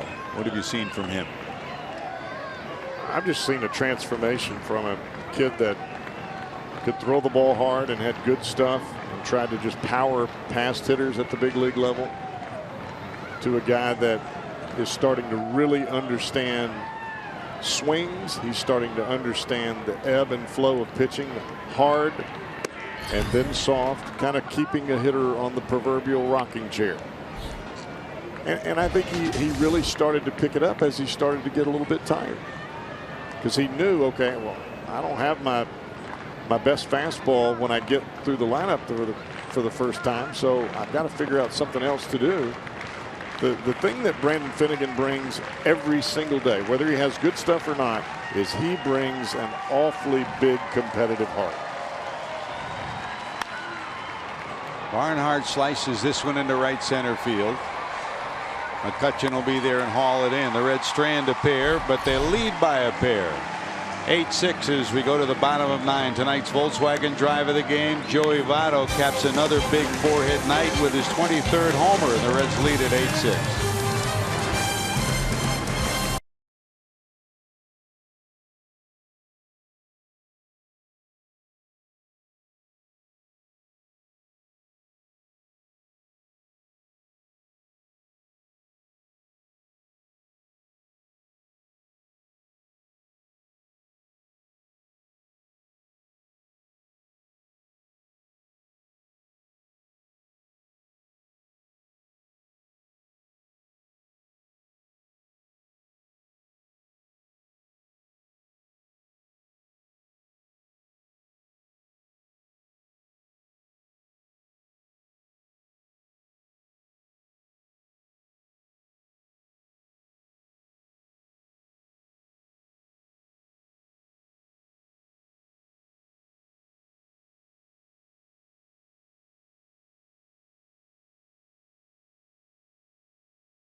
This series, don't forget, Reds fans, you can grab your buds and join Mo Egger from 700 WLW for Reds Fan Cam Friday night at the Holy Grail. It's your chance to answer Red trivia, win great prizes. You can be part of Reds Live as well. Party starts at 6 this Friday at the Holy Grail. Just stop by, say hi to Mo, and talk some baseball and have some good brews, some good food too. Number 19's had it good on this night. 4 hits for Joey Votto, 2 singles, a double, and a homer. The average at a season high 318 now, 115 points higher than it was at its low ebb at 213. And the offensive side of this day tells one part of the story. The pitching side hopefully will wrap up with Tony Cingrani, Cowboy. He'll get the call as we go to the bottom of 9. He's got McCutchen, Polanco, and Gong to face. Left or right, left, right. But the key in this type of game, you don't want to walk a batter and give him a chance for just a one swing of the bat to tie it up.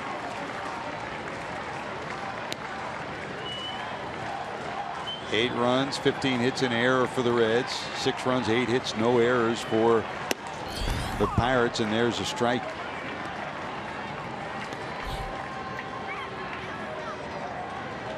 McCutchen against Cingrani, 1 for 5 in his career. Today he's 0 for 2. That one misses low.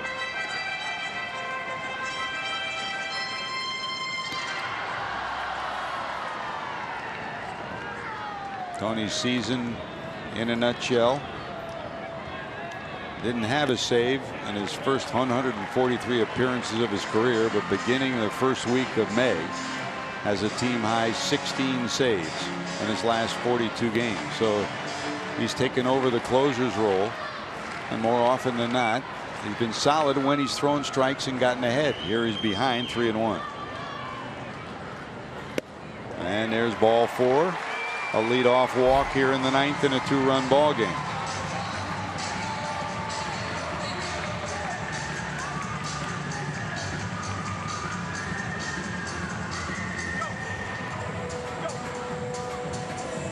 Here comes Polanco, 0 for 6 against Cingrani in their matchups. Polanco tonight, pop up, fly ball out, strike out, and ground ball out, 0 for 4.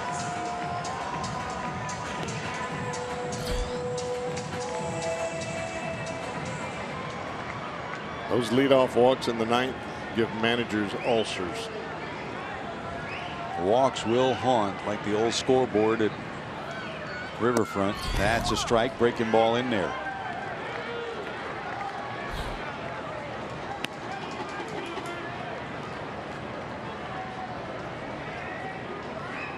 Middle of the infield, double play depth for the Reds here in the 9th. That's strike 2.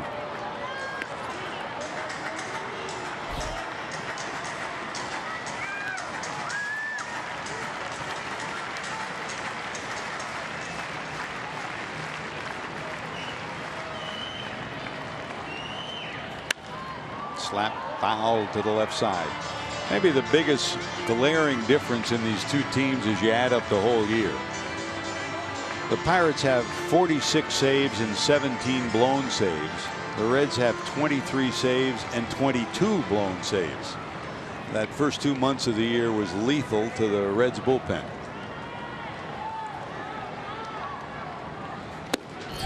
Just missing. He wanted that call. 1-2. And if you think about it, with the young starters that you have, in order to build their confidence, you really need to have some guys coming behind them that can help them. Otherwise, when they leave the game, you give up their runs, and instead of having a good ball game and leaving a couple of runners on, it goes to a brutal ball game in the line score.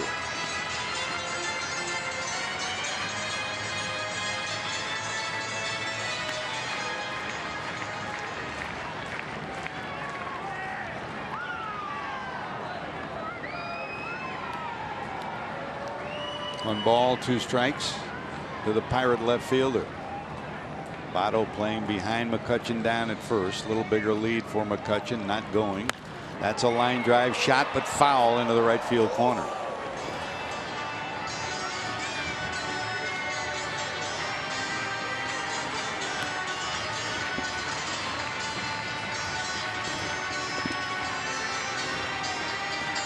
Jung Ho Gong on deck.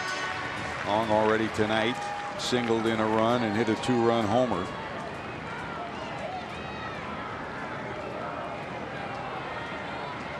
Cingrani to the stretch. Runner not going. Did he go? No, he didn't. Go from 0-2 now to 2-2.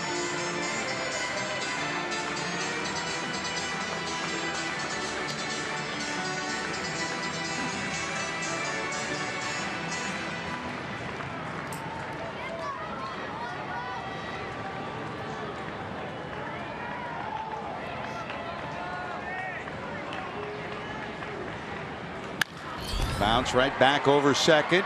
Cozart will tap the bag onto first, not in time. Good job by Cozart to get back to the bag with a left-handed batter up. Phillips was way over towards the hole. Cozart did all he could to get the force, and that keeps the double play in order. Yeah, I thought for a moment Zach was going to be able to get there and get the throw off, but Polanco with good speed once he gets going.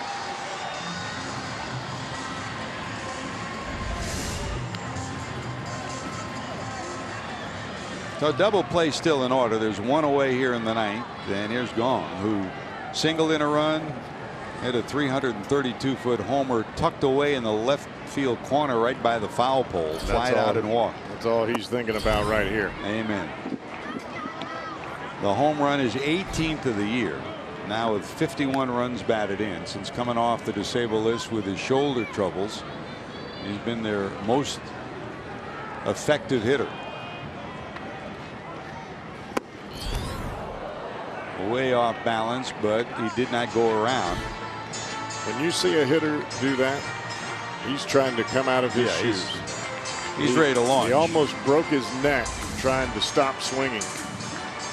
That tells me everything he had was committed to swing at that fastball had it been a little bit higher. 2-0. That's a strike. And also tells you that's what he's geared up for, huh? There's no doubt about it. 2-1.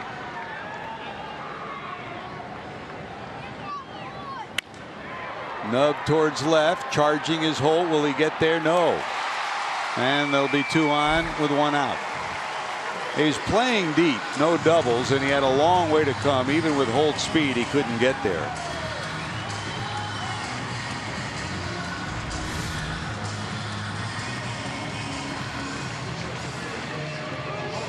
That actually looked like Gung caught that one right off the label of the bat. You could hear it snap from up here, but it falls a hit. So David Freese will come in to pinch it in the pitcher spot, the 6th spot in the order.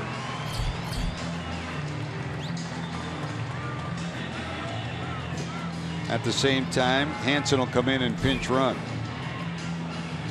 Hansen, good speed. Down at first, he represents the tying run. Polanco represents run number 7 in this 2-run ball game.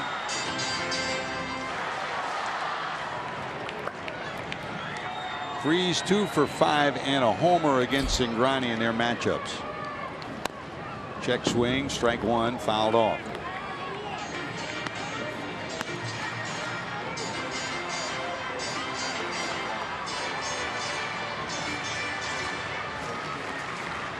The year for Freese started slowly, become more productive.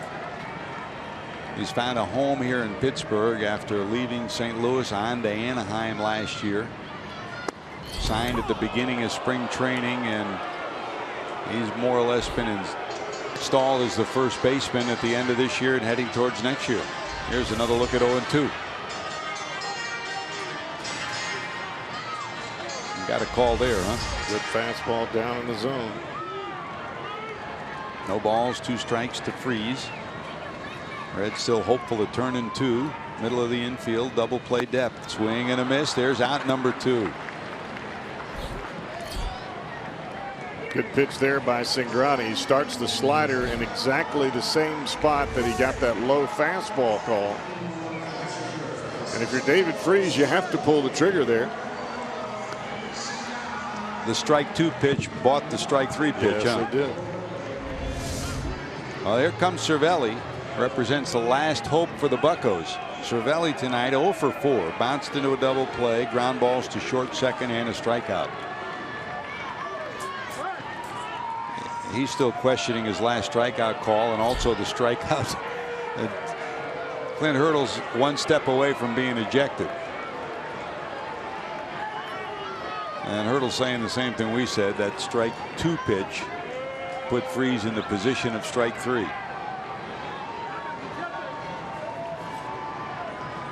Lance Barrett listened to a lot without ejecting the Pirate manager. That's a strike. Well, the problem Barrett had is David Freese was standing at the top step screaming at him about the strike 2 call.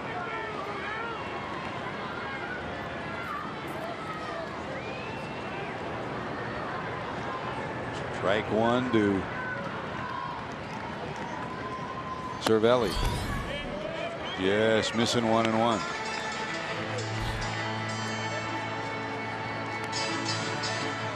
Seems every time these 2 teams play, it's a 1 or 2 run ball game, and tonight is no different. In a season of baseball, Pirates have won 7 games. The Reds have won 6. That's a bouncer wide to third. That's into left, a base hit. Rounding third is Polanco. He'll score run number 7. And it's now a 1-run ball game with 2 outs here in the 9th. Cervelli gets his first hit and 31st run batted into the season.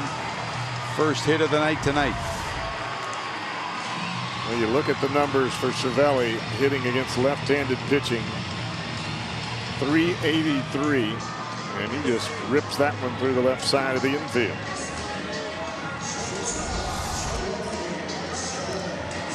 So now the tying runs out at second, go-ahead run and winning runs down at first, and here comes Mercer. Jordy 1 for 4, reached on an infield hit back in the 6th. And that run that scored is ultimately because of the leadoff walk.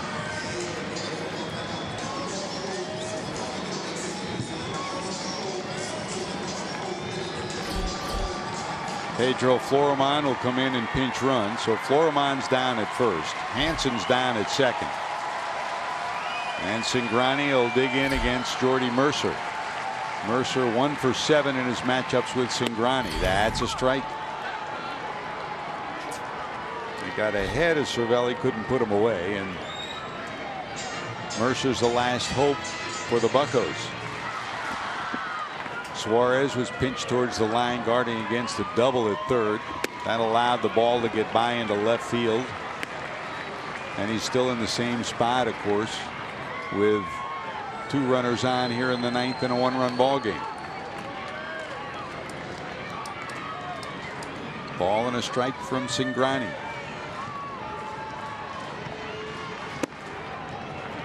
Missing up and in. Doesn't ever seem to be easy when these 2 teams get together, does it? Just as Brian Price. Sir. Everything is played close to the vest. Another close to 30 pinch inning for Tony Cingrani. Down to third. Suarez has it over to Phillips, and that'll do it. Well, the zinger gets it done. Tony Cingrani comes in and picks up the save. The Reds leave the tying run out at second and the winning run at first, and Joey Votto celebrates in fine style for birthday number 33. For the Reds, 8 runs, 15 hits, and an error, 9 left. With the 2 left here in the 9th, the Pirates 7 runs, 10 hits, no errors, and 10 left on board. 3 hours and 36 minutes worth of baseball, and the Reds have taken 2 of 3 thus far, with still 1 more to come in this 4-game series in Pittsburgh. There's your man of the night, Joey Votto, with